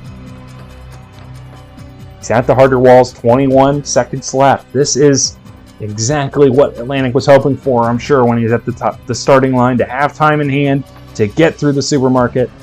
He gets through, jumps up, kind of bonks himself. Oops, somebody jumped in the way. Atlantic misses a 10-second plus clear, but it doesn't matter. It's a clear nonetheless, and that's got to feel good. Atlantic champ. He has beaten stage 2 for just the 3rd time in his career, and that has got to feel good for him. Just, again, very solid. Nowhere do you really look out of control, and that was great to see for Atlantic champ. And now we have 3 in stage 3. And this man would love to join him. It is Cobra. He's done it 3 times before, but he's failed this stage in the last 3 times he's been here. Last time was a bit of a heartbreaker. That super launch got him. It got him the first time he got to stage 2 in tournament 16 as well. So Cobra hoping to get a rematch with that Mongoose. The only Mongoose obstacle on this course at this point. I mean, the escape wall technically has a Mongoose, but are you really driving the Mongoose? No, you're not. So don't fight me in the comments about that one. Cobra now on to these Pipes of Wrath. He failed the donut climb in tournament 21. He's expressed his hatred of the donut climb. He might be the only person happy to see the donut climb go, but nonetheless, he's beaten the successor to it, the Pipes of Wrath, with no real problems. And now he is taking on the Planetarium. Gets that drop down, gets a good save jump. Cobra up to Jupiter as well. Well done. He's got 80 left. Now he is jumping on down to the finish. 73 seconds left. He's now taking on the circle twist that did get him in Tournament 22. Lands at the end of that first circle with a few save jumps, but now he's getting around the second one. Minute left. Not the greatest pace from Cobra so far compared to what we have seen in the past, but he is now onto that third circle. 52 left. Going on around. Gets another save jump there on that last peg, but he gets through. 45, not the most time, but it is still doable as he lands the ledge, going for the pole and the dismount. He will not fail the Pandora's box like he did in Tournament 19, like Hunter did earlier. But now, Cobra, he loves to honk that horn for the super launch, but can he pull it off today? He lands a little far forward, but he's fine. He gets it done. 25 seconds left. Cobra now taking on the supermarket. 20 seconds left. It should be enough time. Just can't get hung up. Gets around that 6 wall. He's got 10 seconds left of the final 2 walls. Should be more than enough time, and it is for Cobra. And he has returned to Stage 3. That's his 4th Stage 2 clear and his first on Halo Infinite. It's got to feel good. Again, took his time, used it well, and picked up the pace where he needed to. It was just a great recipe for a Stage 2 clear. Well, now it is time for Smokey Massacre to take on Stage 2. He has been a new man on this stage on Halo Infinite. He's cleared it in the last 4 tournaments. 5 Stage 2s in a row, or 5 Stage 2 clears in a row is pretty rare air, so Smokey would love to get to that. But he's got to get through all these obstacles. A new one in there as well. 5 seconds less time than last couple tournaments, so we'll see how Smokey does. He's taking on the beam flipper again. He did fail the wind chimes back in Tournament 12, the original first obstacle this era's Stage 2. But now, since the beam flipper's been in, he's had really no troubles with it. He's gotten through again. He's now on to the new Pipes of Wrath. Smokey moving good here. Moving at a good pace on it, too. He's really just keeping steady, moving along, and gets through. 96 going into the Planetarium.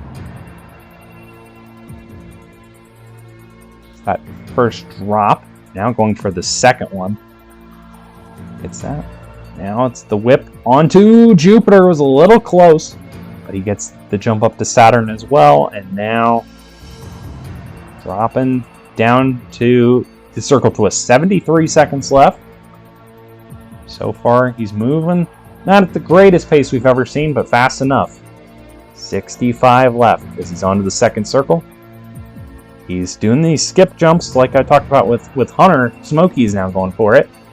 Smokey's always wanted to kind of find techniques as tournaments go along. I think you might have seen people like Joey do that technique in other tournaments, and now Smokey's adopted it as well. And Smokey sticks the ledge, going for the pull on Pandora's box. He got a bit of a crouch there, a bit of a sketchy dismount, but he's across. He's got 38.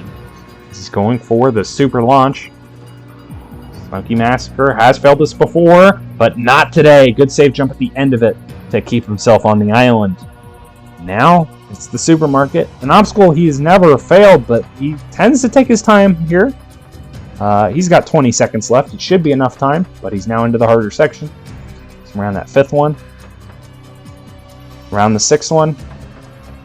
He's at that 10-second mark. Ooh, he took a lot of time on that 7th wall. Takes some time on that 8th one. Jumping up and hesitates for a second before hitting the buzzer. That's a 4.61. It's not 000, so that is a clear for Smokey Massacre. And the streak will live on. That's 5 tournaments in a row. You'll see Smokey on the 3rd stage. And suddenly we got a clear streak going now on this stage. We saw one happen on Stage 1, and now here we are, Stage 2, and the clears are coming in abundance. Free Immo Direct is next, and he just absolutely torched the stage last time. The crop circle around him is all left. But Free set the Stage 2 clear record last time with a 34, and it looks like he's going to move at a similar pace here again today. Look at him go across this beam flipper. I mean, this is so reckless, but he pulls it off 10 seconds-ish through the first obstacle. what else is there to be said? But now it is these pipes. He was a little worried about this because you can't really take this very reckless. Ooh, that was a bad jump there. Almost came up short, but he pulls it off. These precision jumps might be a little tougher for somebody like him playing on PC, trying to wiggle the distance control with the mouse and keyboard. And now, Free moving quickly across these planets, just zipping his way along. And he gets to the end, 85 left. Very, very solid. Free now going across the circle twist. He did this technique last time too, just kind of turning himself just towards that center support on each of these jumps. He's at the end of the second one, going for the third. He's got 67 on the clock. He's got plenty of time. Free going for the dismount. He's across. Minute for Pandora's Box. He gets a save jump, sticks the ledge, going for the pull and the dismount. Free's not going to quite get to 34 in this tournament, but he's got to get through the super launch first things first. It's never super simple. Free lands it. He skidded really far forward, but it doesn't matter. Free MMO Direct has 37 seconds left to get through. 34 has come and gone, in fact, but he still has 4 walls to go, and he should have a pretty fast time here nonetheless. As he's coming to the 7th wall, coming around to the 8th wall, jumping on up and hitting another Stage 2 buzzer. Free remains perfect for his career on Stage 2, and just very well done to him. 20.57 seconds left. He's actually beaten Eternal Flame for the fastest time by 0.05 seconds so far. Gotta feel a little bit bad for Eternal Flame because he had a great run. Free also had a great run and was just barely faster. That's just how it goes sometimes. But this takes us to 6 clears already on Stage 3. And we still have 3 men to go and arguably the 3 best competitors of all time in this course. So potential chance to get 9 Stage 3s, like that's unheard of on this course. Would be a record far and away because I believe we set the record last time at 7. But Fireball's now up. Fireball has been on his own hot streak on this stage. He's not failed Stage 2 since all the way back in Tournament 8. Obviously, he had the Stage 1 losing streak for a while, so he didn't have to attempt this stage very much from Tournaments 9 to 13. In fact, not at all. But then, since then, he has been just a new man. He's really found his form, and it's been just a pleasure to watch. As he is speeding his way up these pipes, skips the second to last one, and he is now on to the sun with 100 seconds left. He's really cooking so far. Fireball, of course, did get those super fast times in the early tournaments of this era. Gets a good safe jump there on Mars. Almost came up short of Jupiter. That was close, but he gets it. Now Fireball is through the planets. 82 on the clock. He's a few seconds behind Free, but again, fast time really just doesn't matter on this course. You just got to get through. And Fireball has moved at a good pace to set himself up to take his time in spots if he needs to in the back half, but so far he hasn't needed it. He's taking these jumps pretty quickly. He's making them all. That's also important, as he's at the end of that 3rd circle and gets off. 57 going for the box. He sticks the ledge, going for the pole and the dismount. His competitors are really dominating this stage too. Fireball going for the super launch. Can he land the island again? Yes, he can. No problems. He kind of turned to the side there a little bit. I don't know if he's done that one before, but he pulls it off. 34 seconds left as Fireball making his way around the ledges. 28. He's coming around the 5th wall. The 6th is no problem. He's got 20 seconds for the final 2. It should be no sweat for Fireball unless he makes a mistake, and he hasn't. Bonks himself there on that jump up, and he gets the job done. 14.23 for Fireball. It's another trip to the 3rd stage, and that's his 12th Stage 2 clear. Very impressive. And we'll go right into Joey here, trying to get another trip to the 3rd stage. He's not failed this stage since Tournament 14. Like Fireball, he has been on his own run of terror here on Stage 2. Joey gets through the beam flipper with no problems again. And now it's the new Pipes of Wrath. Haven't really seen anybody struggle with it since Meme failed it in the first run on this stage. It is a bit of a time waster, it appears, but it hasn't wasted too much of Joey's time, that's for sure. 96 as he's on to the planetarium. As he drops down, jumping up to Earth. Joey gets that second drop. He kind of jumped into the pole. A little bit dangerous, but got a good save jump there, so no problems. 2 upward jumps were also no problems. And the downward jumps, also no problem. That whole obstacle just proved to not be too much of an issue for Joey. Oh, that's interesting. Whoa, he took the first jump and then skipped from the second to the fourth peg. This is a new technique from Joey. This is his second different new technique he's found for this obstacle.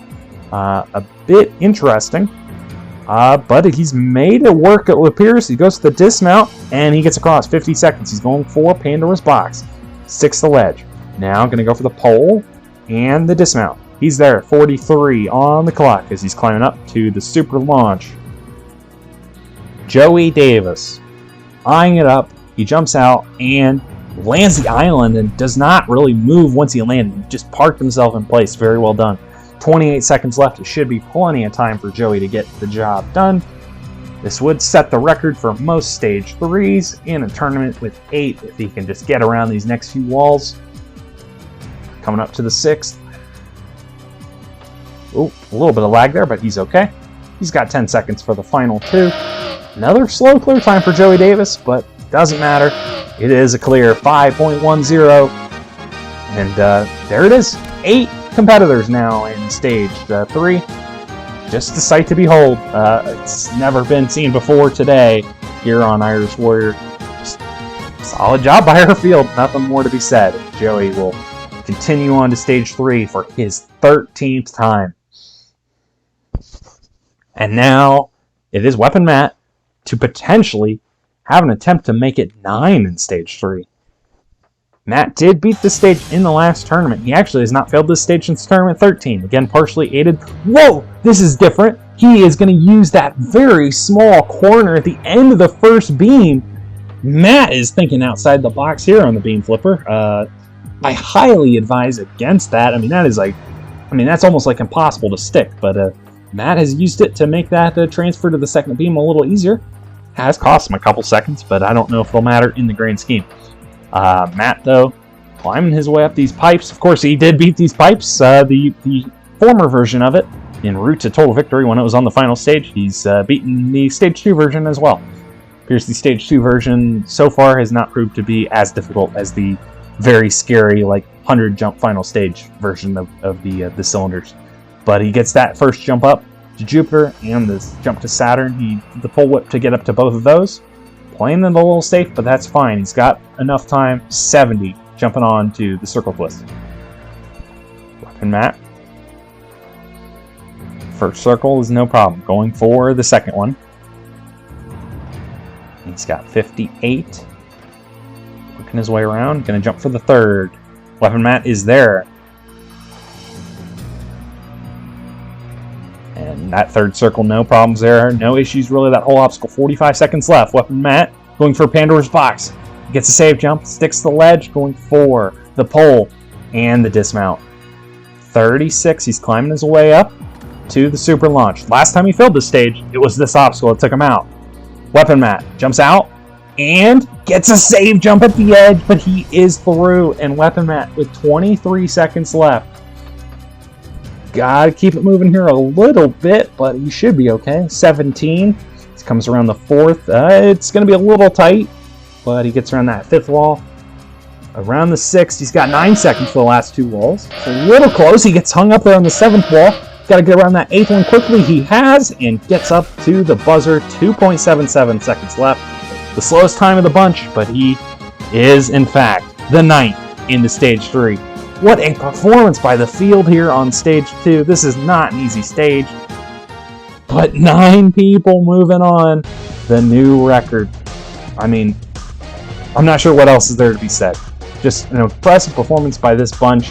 And we will see them all take on the 3rd stage. Really, no big killers other than the Pandora's box taking out 2 competitors.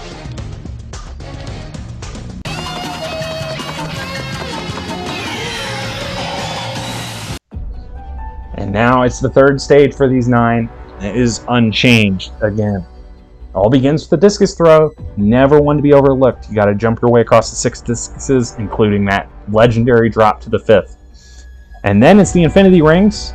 Rog and Weapon Matt have this one circled. They failed this one in the past. When it was obstacle 3, it is now obstacle 2, as it has been for a few tournaments. Jump your way through those 6 rings, and then it's the hockey pucks. Make your way across those discs that get smaller as you go, and then you will have a date with the Giga Cliffhanger. The 13 ledges from hell, the 2 lateral jumps, and then you jump up, drop down, and then jump back up to get ready for the first of those 2 corner jumps. Always difficult. And then 2 laterals, 2 upwards, the big drop down, and then that second crazy jump, not to be overlooked. It is a big jump. Got to find your technique to get it. And then if you get that second corner, you make the dismount. You have defeated the cliffhanger, but you still got 3 difficult obstacles yet to be defeated here on Halo Infinite. First is the castle wall. Took out a couple competitors last time. You got to make your way up those 8 pegs without screwing up. And then it's the scrambled eggs. Those 4 ovals that you got to fit your way through. Just got to line yourself up, get perfect jumps to make it. And there really is no saving yourself on that. And then it's the swap winder, undefeated still. Those 6 corner jumps, they get progressively more difficult. And then those crazy difficult transfers between, and then that transfer onto the gray bar, and then the final dismount. If you can somehow get to that platform, you will be climbing for total victory on the final stage of Irish Warrior Tournament 25. Beating stage 2 on my 3rd go felt really good. Just happy to beat it and beat the beam flipper especially. Going to stage 3, I think I could really fail any obstacle from the second to the last. I'm especially worried about the cliffhanger and those transitions from each wall. And after I get past that, I'm probably going to fail any of the last 3 obstacles. But I'm just glad to be here and hope I can do well. In my stage 2 interview, I brought up my horrendous stage 2 record. At least I made it a little more respectable this tournament.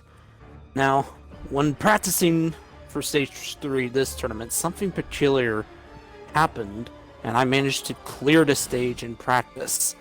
I severely doubt that's going to happen here in this run, but the goal for me is to at least get to the cliffhanger and beat this obstacle behind me. If I can do that, it'll be a personal best. That'll at least be a good run. Hey everyone, welcome back to the seasonal Atlantic Stage 3. Indulge yourself on a conquest where I'm probably going to fail the cliffhanger, but if I don't, I'll probably fail one of the next 2 obstacles. We'll see how this goes. I beat stage 2, and generally speaking, that is all I care about. Thank you, have a good night. Stage 2 in general was a bit sketchy. I think there was parts where like I probably should have fell, but I didn't, and well, now we're here on stage 3. I'm more than definitely gonna fail stage. I don't know where though. Probably either between the first obstacle behind me or probably the 4th obstacle, probably the cliffhanger, but who knows. Anything can happen. I'm just at least happy I was able to get to stage 3 for my first time in a while. Man, I got a bone to pick with this stage 3. You know, stage 2 went well again like it has been on Infinite so far for me. But this stage, I haven't been able to get by it. Last tournament, the way I failed, I was definitely not expecting it at all. I think I got a little cocky on that run and a little arrogant at that point, even calling out to Snaz seconds before Catastrophe. So I think this time, hopefully that last run humbled me a little bit and I can get back to focusing on each individual jump a little bit more instead of thinking so far ahead.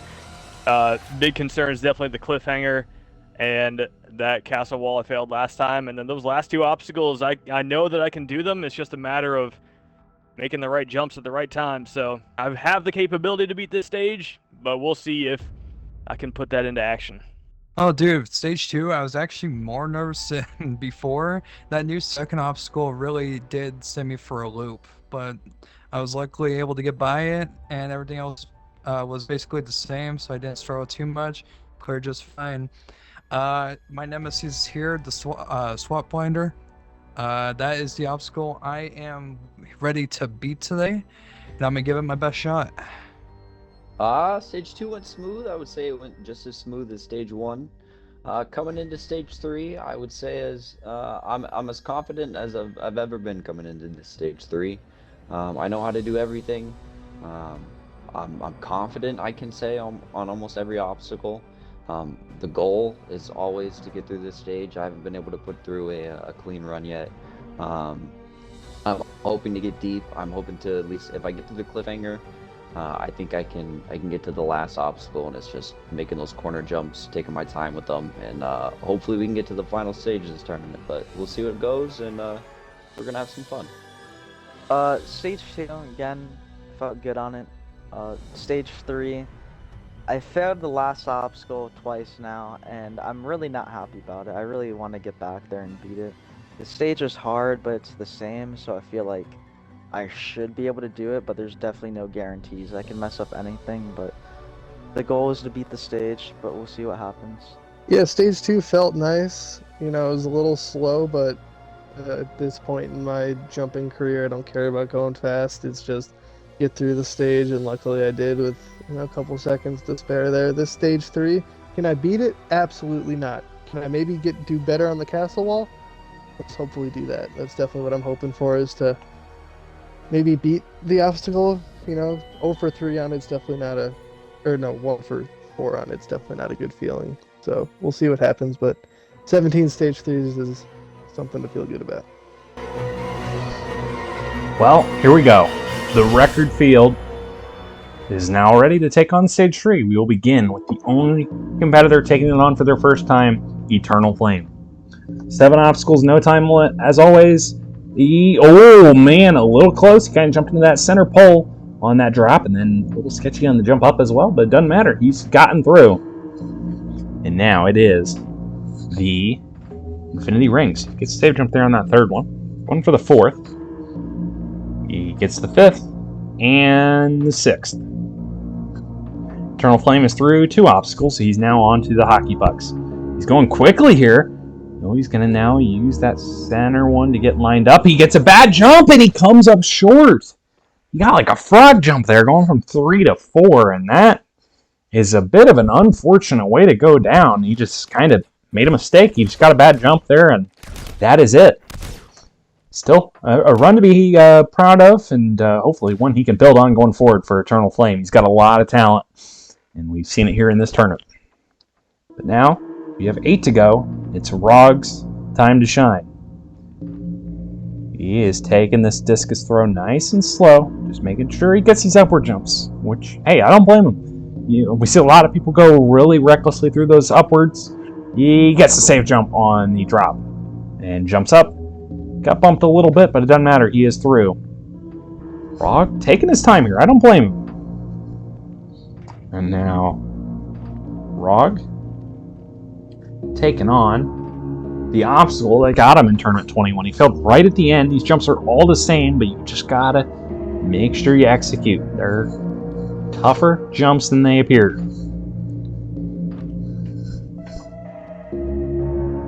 Rog lands that 5th one. This is the jump that got him in 21. He gets it today.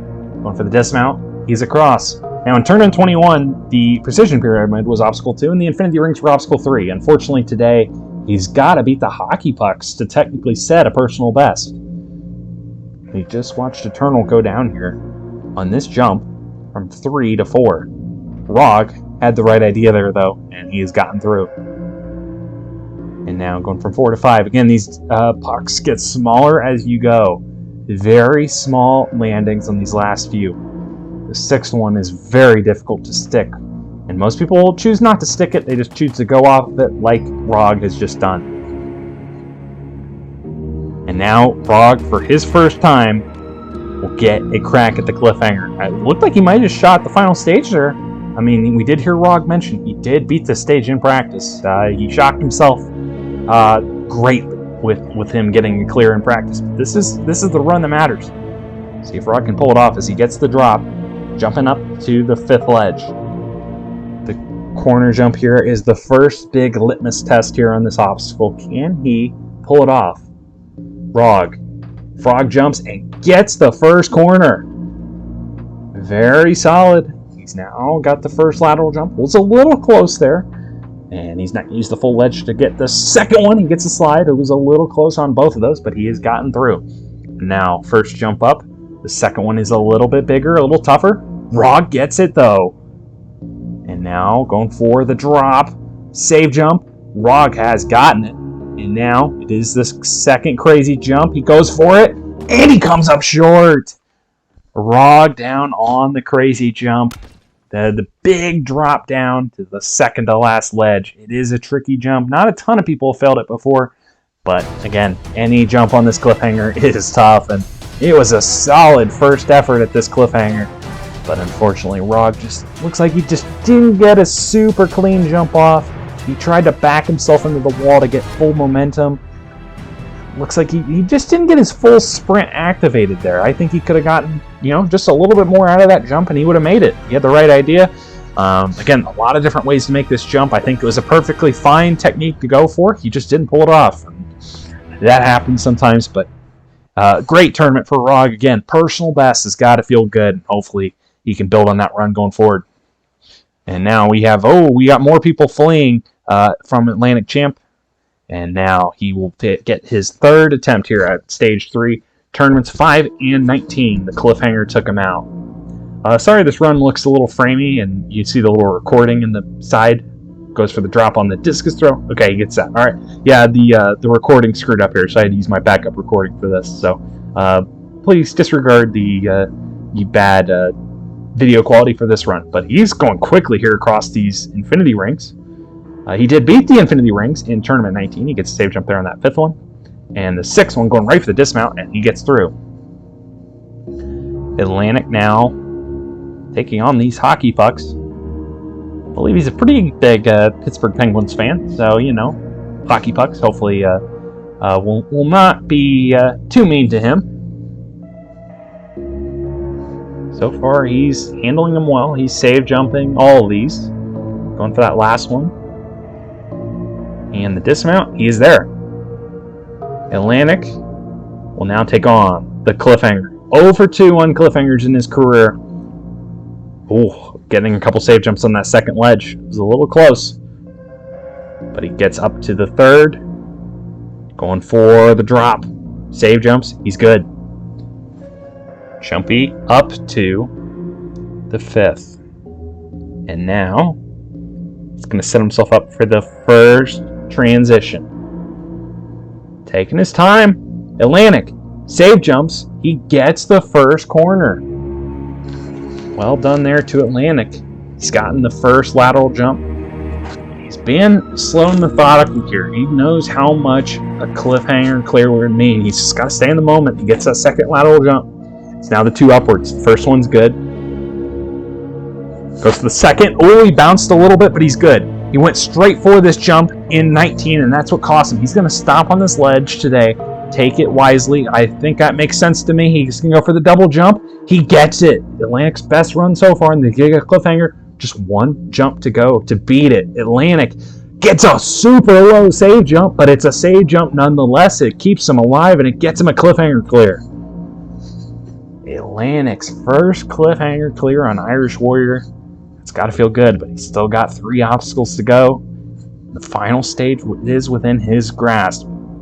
He is more than talented enough to beat these obstacles, but he misses the third peg. But that's what the first peg is for. He saves himself. And now he's back up on the second one. This is the jump he just screwed up. Whew, he's taking a second to compose himself. I don't blame him. Just gotta focus up here. Atlantic. Ooh, he was a little close there. He gets a good save jump to secure himself on the third peg.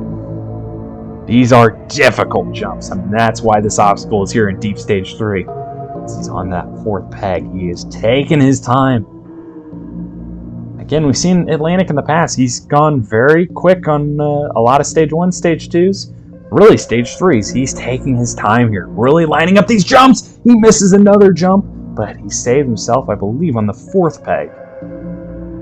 And now he's back up to the fifth. This is the infamous Smoky peg in the last tournament. He's up to the sixth. Just 2 more to go. Up to the seventh. Last one here. Atlantic is up to the 8th, and he is up on top of the castle wall. He now will get to take on these scrambled eggs. This is a very difficult one. Can he pull it off? Gotta get through those 4 eggs. He's trying to line it up with his reticle. That's probably the smart technique. He goes for it. He misses the first one. Golly, that first one. They're all difficult jumps on this obstacle. It's an insanely tough obstacle. But what a great performance for Atlantic. Personal best by 2 obstacles. But yeah, that first jump, he just jumped way too high. Didn't get the right angle and distance. Just it all didn't line up for him. And, you know, it's easy to do. I mean, this is just such a tough obstacle. Nothing to hold your head about Atlantic. Just a great tournament for him. And can't wait to see what he does next time he gets to stage 3. Hopefully we don't have to wait, as he said, like a season or whatever, or like a year. You know, he can get to stage 3 more than once a year if he wants, but he just doesn't do it. We'll worry about that in future tournaments, though, as we now still have 6 more people left to run stage 3. And the next man to go is Cobra, making his 4th attempt here at this stage, as he's going across this discus throw, going for the drop, a little bit obstructed because he went down the left side. You know, trying to be different, I guess, but Cobra gets through the discus throw. He's made it to the cliffhanger all 3 times he's gotten to this stage, but then has failed the cliffhanger twice. And then in tournament 18, the debut tournament of the Infinity Rings, whoa! He got a save jump there on that 5th one. He's cutting these a little close. Tournament 18, he was the only person to beat the Infinity Rings and then beat the cliffhanger and got first place by failing the castle wall to jump from 1 to 2. Cobra now taking on these hockey pucks for the first time. Again, this is his first stage 3 here on Halo Infinite.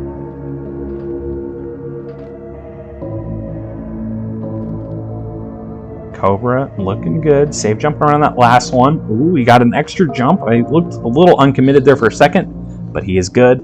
Cobra is through. And now he's taking a second to stare down this obstacle that's got him twice before, the Giga Cliffhanger. Gets that jump up to the 3rd ledge. Now dropping on down. Save jumps. He's up to the 5th. Now it is the first corner. Cobra. Save jumps. He is good. Gets another save jump there just to secure himself. That is fine. He gets that first lateral jump. Set himself up going for the 2nd one. He's good. And now, these 2 upward jumps. First one, he's good. Now going to back himself up. Go for the 2nd one. He can't get it. Cobra. Oh, man. We've seen him in the past jump too far out on jumps when he needs to jump higher. That one, he just like jumps straight up in the air without really moving laterally. And we'll watch it here again on the replay. He gets himself in a good spot, right? Like, you just got to angle yourself to make this jump. But then he just jumps straight up in the air. There's no forward movement to land the ledge. Basically just came up short. And you hate to see that for Cobra. It is a jump that he has beaten in the past, but any jump can get you, and it's another good tournament for Cobra. Hopefully he can continue his stage 1 streak and maybe make a push deeper into stage 3 in the next tournament. But now we're down to 5, and now we have Smoky Massacre. He's 0 for 7 on this stage. We've heard him talk about it. He believes he is capable of beating this stage. But first things first, this discus throw. It's gotten him twice before. It got him just 2 tournaments ago. Goes for the drop, save jump. Okay, he's good there. Got to jump up. And he is through the discus throw. That's got to feel good. It's been a tough one for him. So just to get through that has got to be a bit of a relief anytime he's here on the stage. Alright, Smokey, now on to these Infinity Rings. I catch my breath from him beating the first obstacle, stage 3. That doesn't happen to most people, but it does on this course. But anyways, he's through the Infinity Rings. Now it is the hockey pucks. He's going to save jump on that 2nd one. 3rd one. No problems. And he's just taking this slow and methodical. He's beaten this obstacle twice before. He's save jumping around that last one, and he gets through. Similar to Cobra in Tournament 18, he was the only person to beat the new 3rd obstacle in Tournament 22, And that got him a first place, and then he had a good run after that. Ooh, it was a little closer on that first jump on the Giga Cliffhanger. He's got a mixed record on this. He's failed it twice, but he's beaten it twice. So, see, he's going to pick one side of the coin here. As he's going to set up, go for this first corner. He gets it. First lateral jump, no problems there for Smokey as well. As he's going to go for the second one. He's there. And now, these two upwards. This jump got him in Tournament 21. He gets the second jump up, though. You just watched Cobra fail it. It's got to feel good for Smokey. And now, this big transition. The crazy jump. He's gotten it. And now, the second corner wrap. Smokey Massacre gets a nice save jump. No problem. Through the Giga Cliffhanger again. But now, he stares down the obstacle that got him last time. The castle wall. Just gotta stay focused here. Don't talk to Snoz too much. We'll blame Snoz for him failing last time. No, I don't know. You just gotta stay focused. So far, he's made no mistakes. He's looking good. He's up to the Snoz. What do you think, Peg? Oh, he was wiggling a little bit there. Doing a lot of setup on that fifth one, but otherwise, yeah, he's moving fast on that, and he's through with no issues. He's on to the scrambled eggs. This got him in Tournament 22. If he beats it, it's a personal best. He lands the first one. He is stopping in each one of these. This is perfectly fine. He's to the fourth, and he makes the dismount. He's on to the swap winder. Smokey Massacre's first time on the last obstacle stage 3. Can he make it count? First corner, he's gotten it. But again, these corners get more difficult as you go, and all of these transitions are tough. Whoa, he was a little close there. But he gets on to the second corner. He gets it. Well done. These transitions are tough. This whole obstacle's tough. You just got to make every jump count. And Smokey taking his time, setting up. He knows he can do it. He's just got to execute. Goes for the third. It's another good save jump. The sparks and stuff flying up definitely add a lot of movie magic as he gets the third corner. And now he's going to go quickly for the fourth. And that was the best one he's done so far. He gets the fourth corner. Again, these transitions are all the same. Goes to the fifth. Gets a save jump. He's good. Go for the fifth corner. He lands right at the end of it, but he's good. And now, he's going to transition. Go for the sixth. He's there. This is the final corner jump. Smokey gets around. He gets onto the pole. And now, this big transfer. Fireball failed this in Tournament 23. If he makes it, it's the best run of the era so far on Halo Infinite, and he's there. Just one jump to go to beat the swap winder, become a finalist. He gets a save jump, and Smokey Massacre has done it.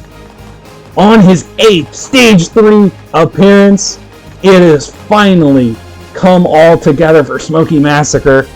And in Tournament 25, Smokey Massacre will attempt the final stage. What a moment. The first Stage 3 clear on Halo Infinite on Irish Warrior belongs to Smokey. He's been knocking on the door for a couple tournaments. He got so close in Tournament 22, but today was the day. It finally came through for Smokey Massacre. The discus throw, he was able to get through that. And then, of course, the infamous Snoz. What do you think, Peg? That will forever be cemented. But he got through that. The scrambled eggs, stopping each one, a bit of a new technique, but he did it perfectly fine.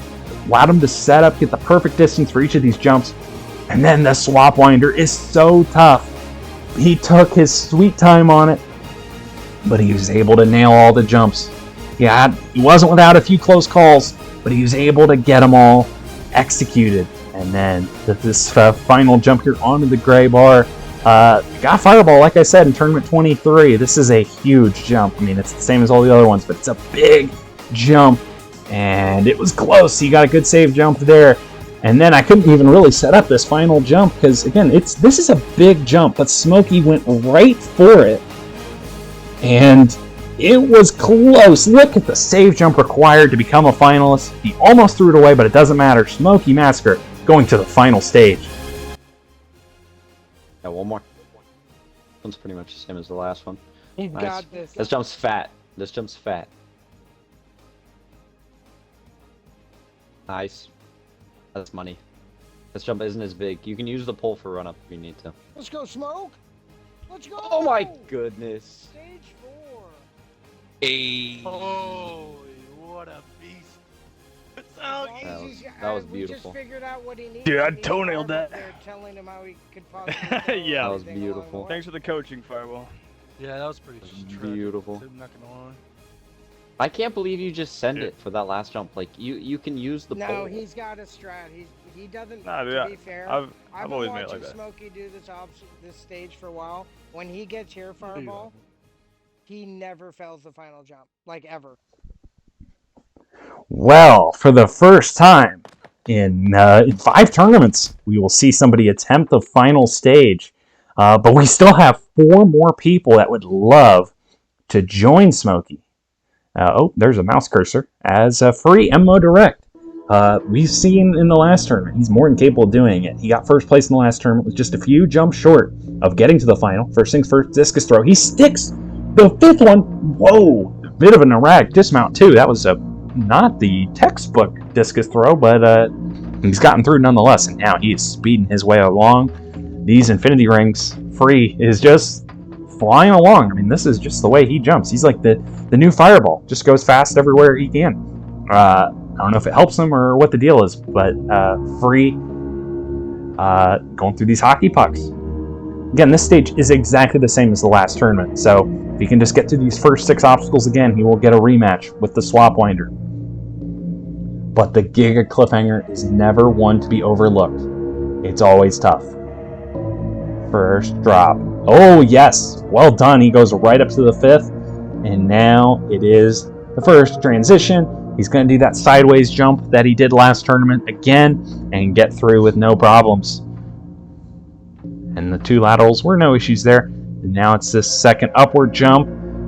Took out Cobra, but not free. And he gets the drop. And now he will set up, go for the double jump here on the crazy jump.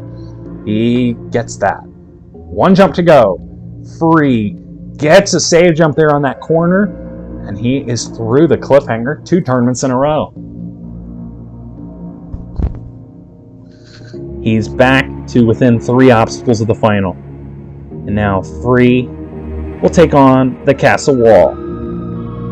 Up to the 2nd peg. That's a big jump. Again, if you miss that jump, there's no saving yourself. You can save yourself on those pegs, and he's going to need to do that, and he has done it on the 2nd peg. Free up to the 3rd. He almost walked off that 3rd peg. Almost disaster. Free's got to stay focused here. He's making his way up now. So far, he's looking better. Oh, he's a little closer, getting to the 7th. He kind of, to steal phrase from Smokey, he kind of toenailed that, but he's up. He's now to the scrambled eggs. He's going to line it up. Just trying to get straight down the middle. He lands that first one. The 2nd. The 3rd. Oh, he hits his head. He stays alive, though, and Free gets through. That is a good break for Free. He gets a good save jump there on the first peg, the first corner of the Swap Winder. He's going quick across this. He's on the 2nd, going for that crazy jump to the 3rd. He's making these crazy, the transfers. No problem. It's these corners that are difficult. They're all difficult, but he's making his way through. The 4th one. Transition to the 5th. He's there. This is the one that got him last time. He gets a save jump, and he is there. Free. In the home stretch. He's on the last one. The corner jump is good. He's got just a couple of jumps left. Going for the gray bar. Save jump. He lands it. He's going to go right for the dismount as well. Free. Gets a save jump, and he is also moving on to the final stage. Free MMO Direct in just his 5th appearance. He debuted in the first Halo Infinite tournament, and now in the 5th Halo Infinite tournament, he will be among the first 2. He'll be the 2nd one to ever attempt the final stage. Just unbelievable. Like I said, we saw the signs that he could do it in the last tournament. For him to come back in just the very next tournament and get to the final stage is nothing short of impressive. Discus throw was a little wacky, I'm not gonna lie. It was slightly concerning, but he stuck that 5th discus and pulled it off. And then we saw him make a couple mistakes here on the castle wall. Wasn't without his close calls, but he was able to control himself, get to the top. This last jump, he bounced a little bit. He bounced on a few of the jumps. They weren't super clean jumps, but he got through. And then this scrambled eggs. Again, sometimes you got to be a little bit lucky. And you have to wonder if here on this 3rd egg, he hits his head. barely scrapes into that third egg. And that might have been the break he needed to get to the final stage. He got his rematch with the Swamp Winder. He would not be denied. He was a little close on some of these jumps here. It's hard to really be smooth sailing on this obstacle. But again, Free was able to get that 5th jump with that save jump. He punched the support wall to celebrate getting through. The 6th one was no problem. This jump to the gray bar is tough, but he got a good crouch and save jump, and then this dismount is tough. You can line up for it, take your time, and allow me to build tension, but so far Smokey and Free have not let me do that. Free made that jump. Well, it was a close call, but he's made the jump and he's moving on to the final stage. Well done, Free MMO Direct.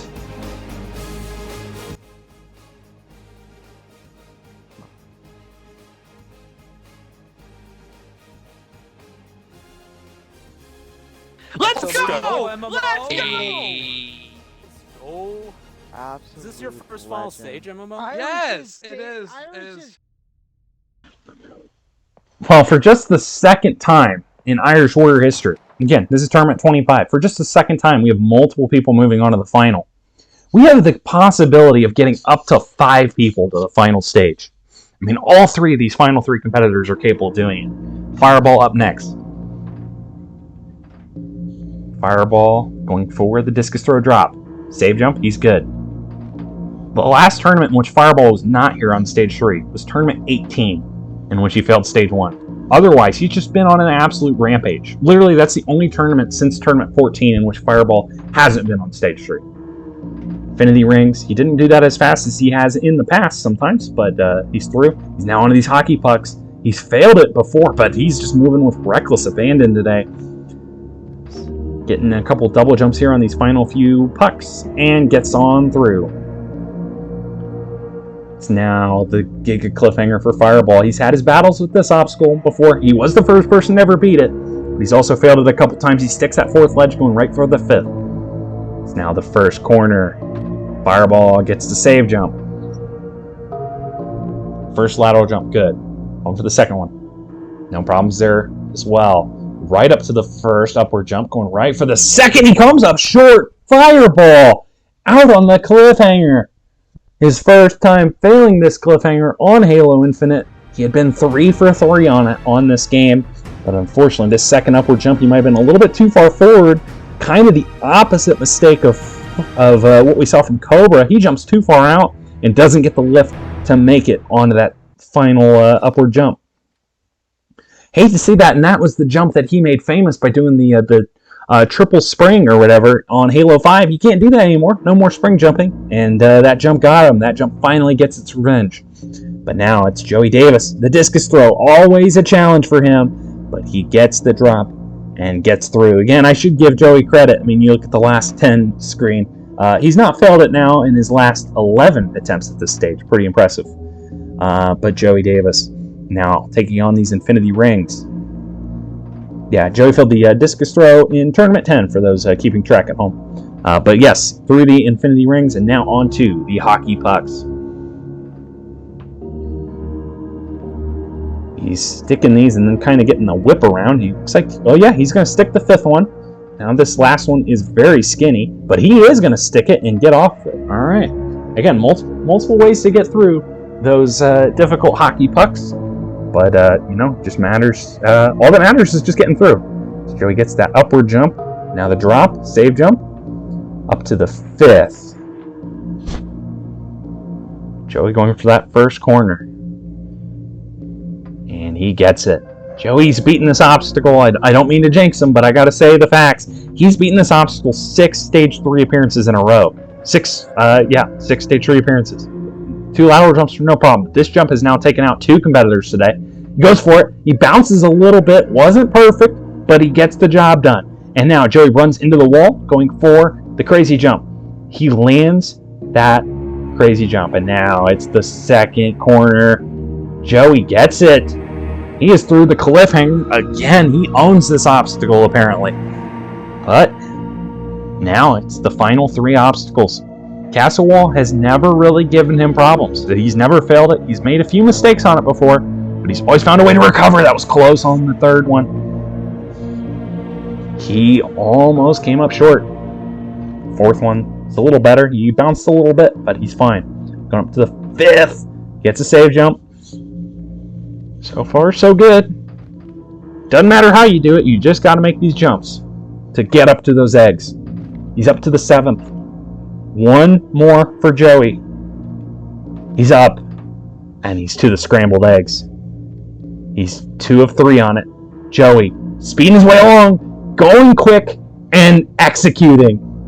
Brilliant from Joey. He's now back to the swap winder, his 3rd time of asking on this obstacle. Can Joey pull it off today? Going for the 2nd. He's spinning around on these jumps. This is a different technique. He looks a lot more in control today. Joey appears to have put the practice in on this obstacle. That's great to see. He's looking good. He's made the 3rd corner.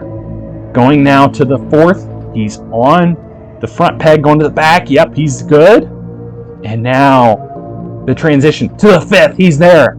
2 more. He gets the 5th. Transition to the 6th. He's there. This is the biggest of the lot. Joey gets it. No problems. Now the jump to the gray pole. He goes for it. Save jump. He's good. Oh my goodness. Joey Davis. If he makes it, we have 3 finals. He goes for it. He is there. Joey Davis becomes the 3rd competitor onto the final stage. That is a new record. And he also has a new personal record. His 4th final stage. The 1st competitor to ever achieve that on this course. What else is there to be said? Joey Davis just owns the Era 3 Stage 3. He's beaten all sorts of different iterations of it. Joey has now beaten it here in Tournament 25, and he'll get another crack at it. What else is there to be said? Joey Davis really looked in command the whole way. There was not really a close call or a key save or anything like that. He just looked in complete dominance, control, all the descriptors that you need to beat a Stage 3. He had them. Joey Davis. Just awesome job. This jump to the gray bar, I mean, we see him fireball fail it before. He was close. All 3 that have made it so far, they've made it close. But then Joey went for a different technique. He went for a little bit of a pole whip on this last jump, and it allowed him to make this jump a lot more comfortable than our other 2, Smokey and Free, and he will join them on the final stage here in a little bit. Well done to Joey Davis, a new record.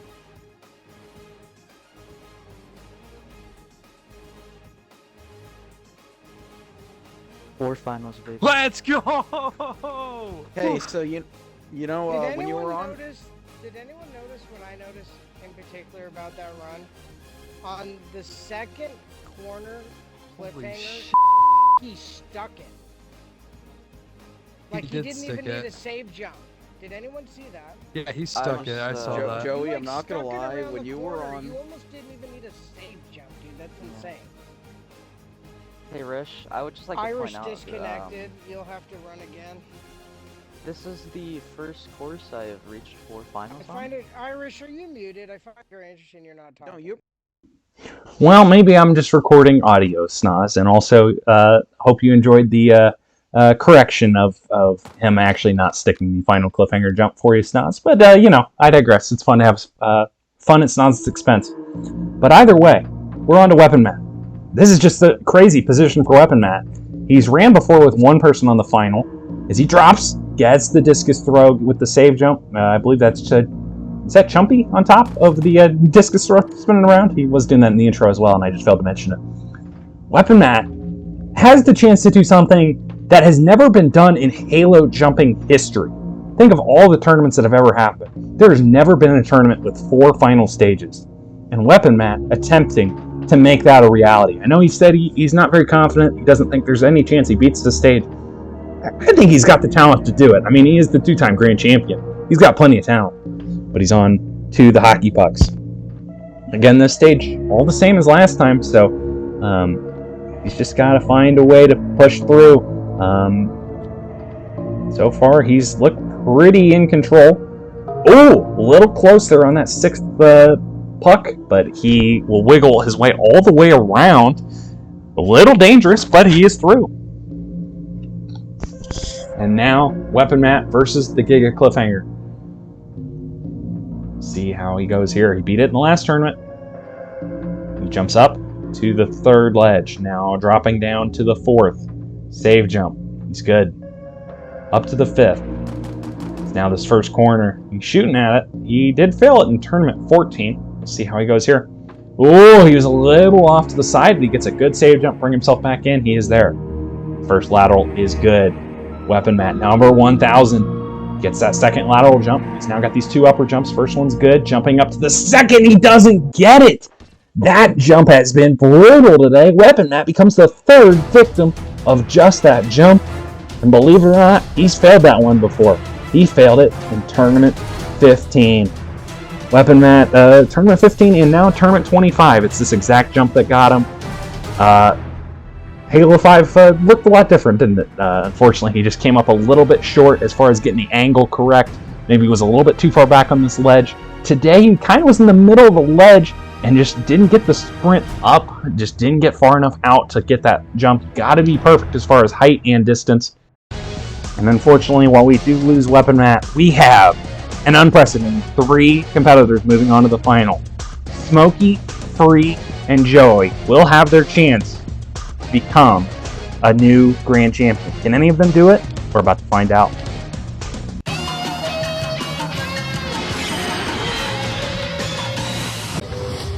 The final stage will now be attempted for the first time on Halo Infinite, and it looks a little different due to some of the Halo Infinite limitations. It all begins with the new incline ladder replacing the tire ladder.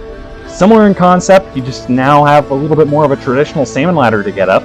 And then the switchback ledges, it's exactly the same as the switchback panels, but they're not windows, they're now just ledges.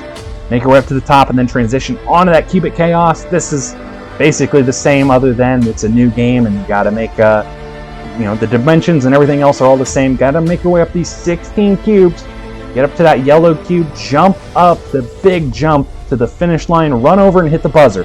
You do it within 70 seconds and become a grand champion. Like I told you, I had a bone to pick with that stage 3, and I think that's this is my message to all the other jumpers out there. Like, I've been struggling with that stage 3 for so long. This is my 8th time, and I finally got through it. So you can't ever give up. If you feel like a stage has got you down, you just got to keep practicing it, and don't let little mistakes, little slip-ups prevent you from trying harder the next tournament. So I tried my best this time. It happened. I'm finally here on stage 4. I have 0 expectations for myself right now, so I'm just gonna give it my best shot. But I'm really glad to be here, and I can't wait to see how this unfolds. I won't lie, dude. As soon as I hit that platform, I just felt so exhilarated. I have never felt like that before. I thought those scrambled eggs were definitely gonna get me. I'm surprised I even saved that myself. But the final stage here, not gonna lie, looks pretty tough. I don't know what to expect until I start getting on it, but to be honest, I'm gonna do my best, and if I don't make it, well, it happens. I'm gonna do my best, so see if I can make everybody proud. Let's do it. This is stage 3 on Halo Infinite. I've been wanting to beat it. Tournament 21, first tournament on Infinite. I thought I could do it. It's very close. Tournament 22 is a low, failing stage 1. Next 2 tournaments, got back to the end of stage 3, still failed. This tournament, I did less practice, not gonna lie. Probably about an hour, and I just didn't have any nerves. I just tried to keep my composure, and luckily it paid off on all 3 stages. And man, I remember just being a new jumper 3 years ago, being new on the scene, and just having semi-decent runs, but MMO over here, his 5th appearance getting the final, that's absolutely phenomenal. I'm very happy you did that, but this final, this incline ladder looks so difficult, but I'm going to try my best, and hopefully 4th time is a charm in this one. Let's not waste any more time. 3 remain. Can any of them become a grand champion? It all begins with Smoking Massacre, number 46. He's waited 25 tournaments for this moment, and he's off. First man to ever take on the incline ladder. He's going with a sideways technique, and he is flying up. So far, so good. He's moving really good. He's up to the top. 58 seconds left. He got up that in 12 seconds. He's well ahead of pace. He's onto the switchback ledges, and he is sticking ledges. He is flying up so far. Man, this is a great pace. He's at 48 seconds left. He's got just 2 ledges to go. He's up on the last one, and he's up onto the back stopper, and he's onto the cubic chaos with 40 seconds left. He's got so much time in hand. He's just got to execute, and he should be on pace to doing it. 34 around the first cycle. He's looking great. Smoky Massacre putting on a clinic so far, but he's got to finish the job. He's on to the 10th. He's up to the 11th, the 12th. He will have 1 cycle to go in 20 seconds. Smokey misses the jump to the 14th. That is unfortunate, but he still can do it. Cameraman trying to keep up. He's got 13 seconds left. This is the jump he just failed. He's made it. He's got 2 to go. But no, he's missed it again. Smokey appears to have thrown it away. He's speeding around. Cameraman trying to keep up, but he can't make the jump to the 14th again. Smoky Massacre, unbelievably, has thrown it away. It's a great effort, but he was there. Smoky Massacre just had the last cycle to go to become a grand champion. He just put on an absolute masterclass, perfect run to the final few jumps. And then here on the jump from cube 13 to 14, there's only 16 cubes. He was just a handful of jumps away. He screwed up, but then he went so fast, he still had a chance to make it, and then missed the jump from 14 to 15, and then at that point, he just jumped with reckless abandon. He missed another one. He knew at that point it was all over. What a heartbreaker for Smoky Massacre. Gosh, man, I feel for him. That has got to be tough. Unfortunately, though, Smoky Massacre, he'll have to wait another day to become a grand champion.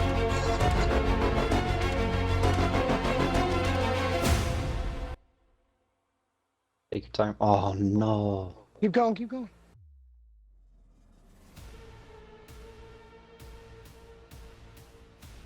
To begin. Bogey. Yeah. Oh well. Gosh. I thought you had You it. were destroying his Yeah. course. Jeez. I was literally about to say, take your time with the last jump. You had enough time. Yeah. Don't rush it. Oh my goodness. I think after you failed the first time, you still had enough time. How to much make time did he have after his first slip up? So, yeah, he was going fast enough. He could have still made it after the first slip up. Oh, The second one got damn it. If he had no slip ups, he was looking at a potential 7 or 8 seconds left.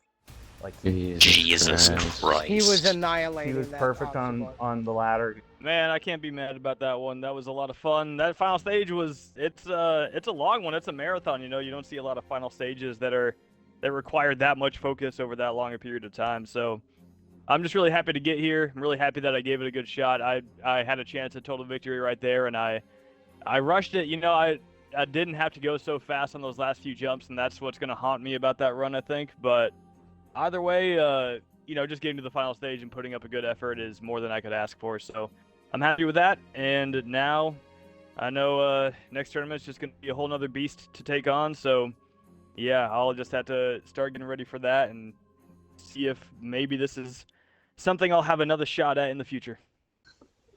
Man, I just feel for Smokey. Just a great tournament. He just came just barely short of becoming a grand champion. But we still have 2 more attempts at the final stage here today. First of them is from Free MMO Direct. In just his 5th tournament, he is on the doorstep of becoming a grand champion. Just 70 seconds between him and potentially becoming just an absolute shocker of a grand champion. He has the talent. Can he pull it off? He's off onto the incline ladder, but he's already made a mistake. He's using a different technique. He's going straight on. He's figuring it out now. He's moving good. He's up to the 5th, but he's made another mistake. He's running into the issue we saw with Joey on the tire ladder. These mistakes add up, and he is now making multiple mistakes in a row. He's trying to get up to that last one, but he is absolutely struggling, and he is throwing it all away. It took him 27 seconds to get up that incline ladder. Just night and day between Smokey and Free on that first obstacle. Free just got to move as fast as he can now to try and give himself even a chance, but I think even then he's already out of it. He's down to under 30 seconds. He's not even onto the cubes. Brutal for Free, but he's up to the top of the switchback ledges and he's on to the support, and he's got 20 seconds now to get as far as he can, maybe shock us all, but he misses the jump to the 3rd cube, And it is all over for free MMO Direct. A valiant effort, a great tournament. Again, to get to the final stage is just rarefied air, and you should be very proud of that. But this incline ladder, again, it maybe not as visually intimidating as the tire ladder was, but Free just made mistake after mistake after mistake, and he just really lost his composure on it. And unfortunately with that, he just threw away so much time. It took him 27 seconds to get up to the top, and you really need to be getting up no slower than about 15 seconds. And then he just had to full send the cubes to even give himself a chance to get close, and then he missed the jump to the third cube, and it was all over from there. Unfortunate for Free, but still a tournament he should be proud of. But here, jumping for the third, he kind of ran into the same mistake we saw from Smokey. He got kind of caught behind the wall, couldn't get the full momentum to get up to the third, and that sent him down into the abyss below.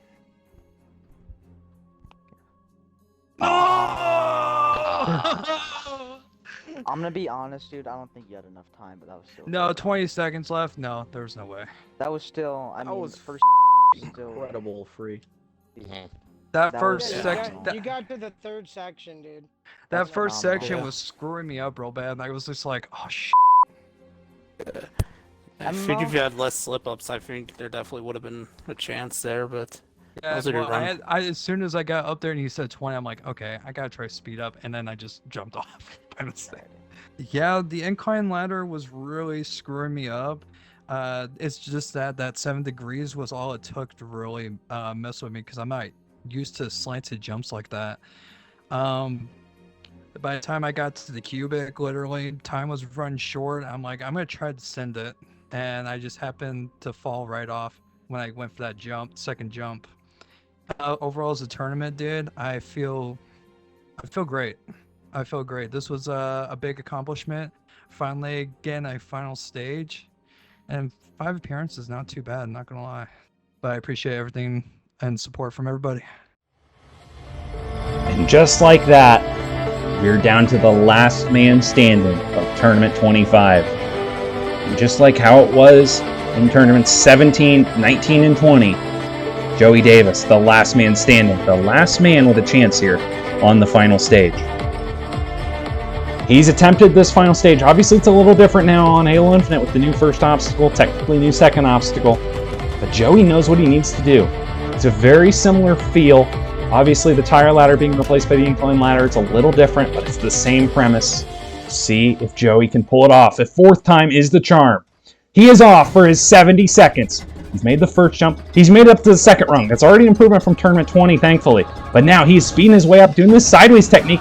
Oh, he misses the jump to the last one, but that's the only mistake he made. He's up in about 13 seconds. Not quite as fast as Smokey, but still plenty good enough. And now he's going to go back to his old reliable back and forth double jump technique here on these switchback ledges, the new switchback ledges. And so far, he's looking good. Not making any mistakes. That is the key to this obstacle. He is up to the yellow ledge, going to jump to the side, and he gets that. He missed that jump in Tournament 17, if you recall, but he's got 33 seconds left. He's on pace to doing it if he can get all these jumps, but he's got to keep moving. 27. He's made the first cycle real quick. He's up to the 6th. The 7th, he's got 22 seconds left. So far, so good for Joey. He almost came up short there, but he clipped himself, got up, and now he is to the final cycle with 11 seconds left. Joey on the 14th. This is the jump Smokey failed, but he got there. He's going up to the 16th. He's there, jumps up to the top. Joey Davis is a grand champion. Unbelievable. He has done the unthinkable. He's done it. 3.52 seconds left on the clock. And Joey Davis, he's done it. The 4th time was, in fact, the charm. He has become just the second man behind Weapon Matt twice to become an Irish Warrior champion, and just well-deserved. They're all shooting up at him. They can't believe what they just saw. Joey Davis has beaten this absolutely monstrous final stage, and well done to him. I can't believe it. I mean, Smokey obviously showed it was very doable to do it. He almost got there, but Joey, this was a far improvement. He never really came close in either of his first 3 attempts, but today he was a different animal. Just only one mistake on that incline ladder. He got up with 57 seconds left. All of his other times, really on the tire ladder, obviously he had to fail on it, and just a ton of screw-ups. And this put him in position to do it. And then he just did basically obstacles 2 and 3 the same as he had done it in the past. The switchbacks, he was getting these double jumps. Again, not as fast as maybe how Smokey was doing it, but he was pulling off all the jumps. He got onto the cubes with 33 seconds left. Not nearly as fast as Smokey was. But again, it was enough. And you just got to execute the jumps at that spot while moving at a good pace. And that is just what he has done.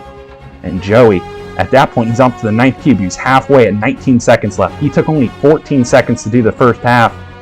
And just kept a great rhythm, made all the jumps. He had a few close calls, but then this was the jump up to the 15th, then up to the 16th. This is the infamous weapon mat cube that he screwed up on a couple times. It didn't get Joey, though. He ran his way to the buzzer and to the history books as the newest Irish Warrior Grand Champion.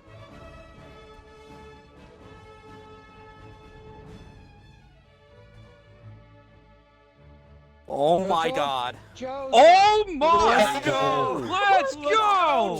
Grand champion, baby! Let's go, Joey!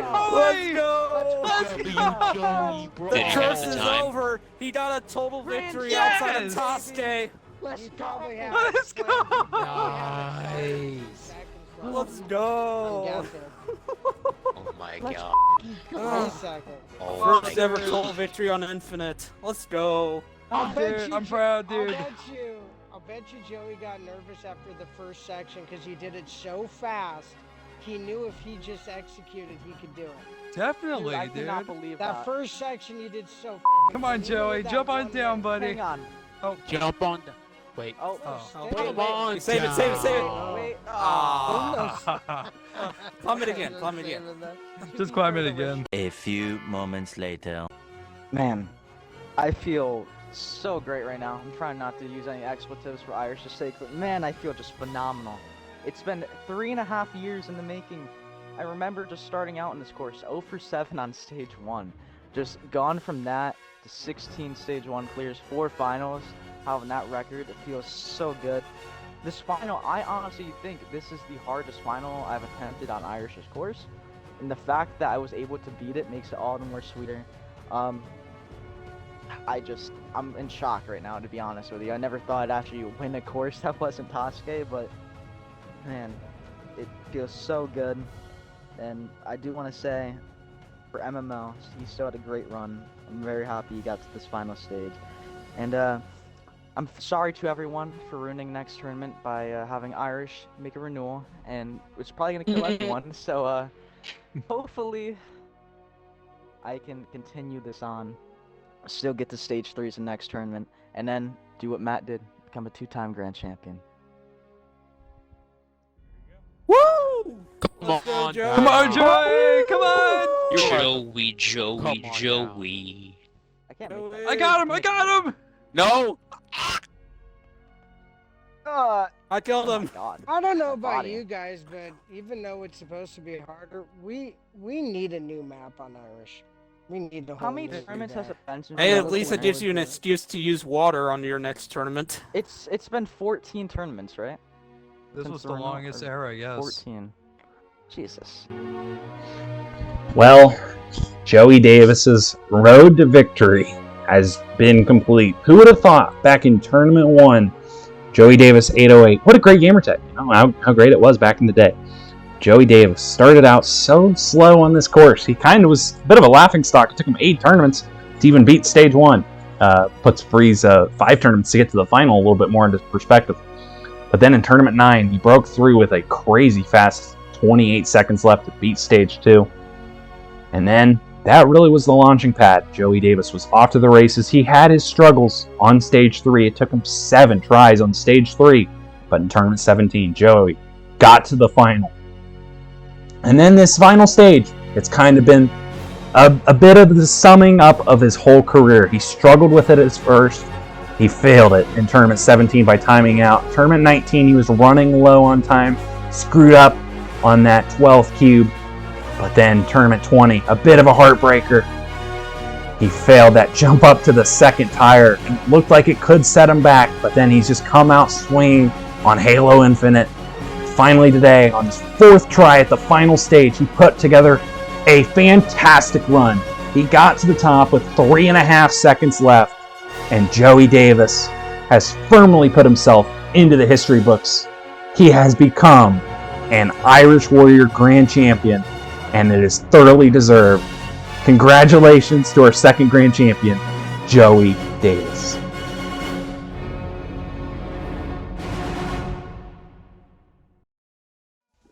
And just like that, Tournament 25 has come to an end. Again, it was a bit of a long one, so sorry about that. But hopefully it's understandable with the amount of success that we saw. 15 Stage 1 clears, 9 Stage 2 clears, that's a record. 3 Stage 3 clears, that's a record. And then the 3rd ever total victory, the 2nd Grand Champion was crowned in Joey Davis. And now this era that lasted 14 tournaments, some thought it might not ever end, but Joey Davis has ended Era 3 of Irish Warrior, and this means Era 4 is coming around the corner. Thank you all for watching, and I'll see you all very soon for Tournament 26.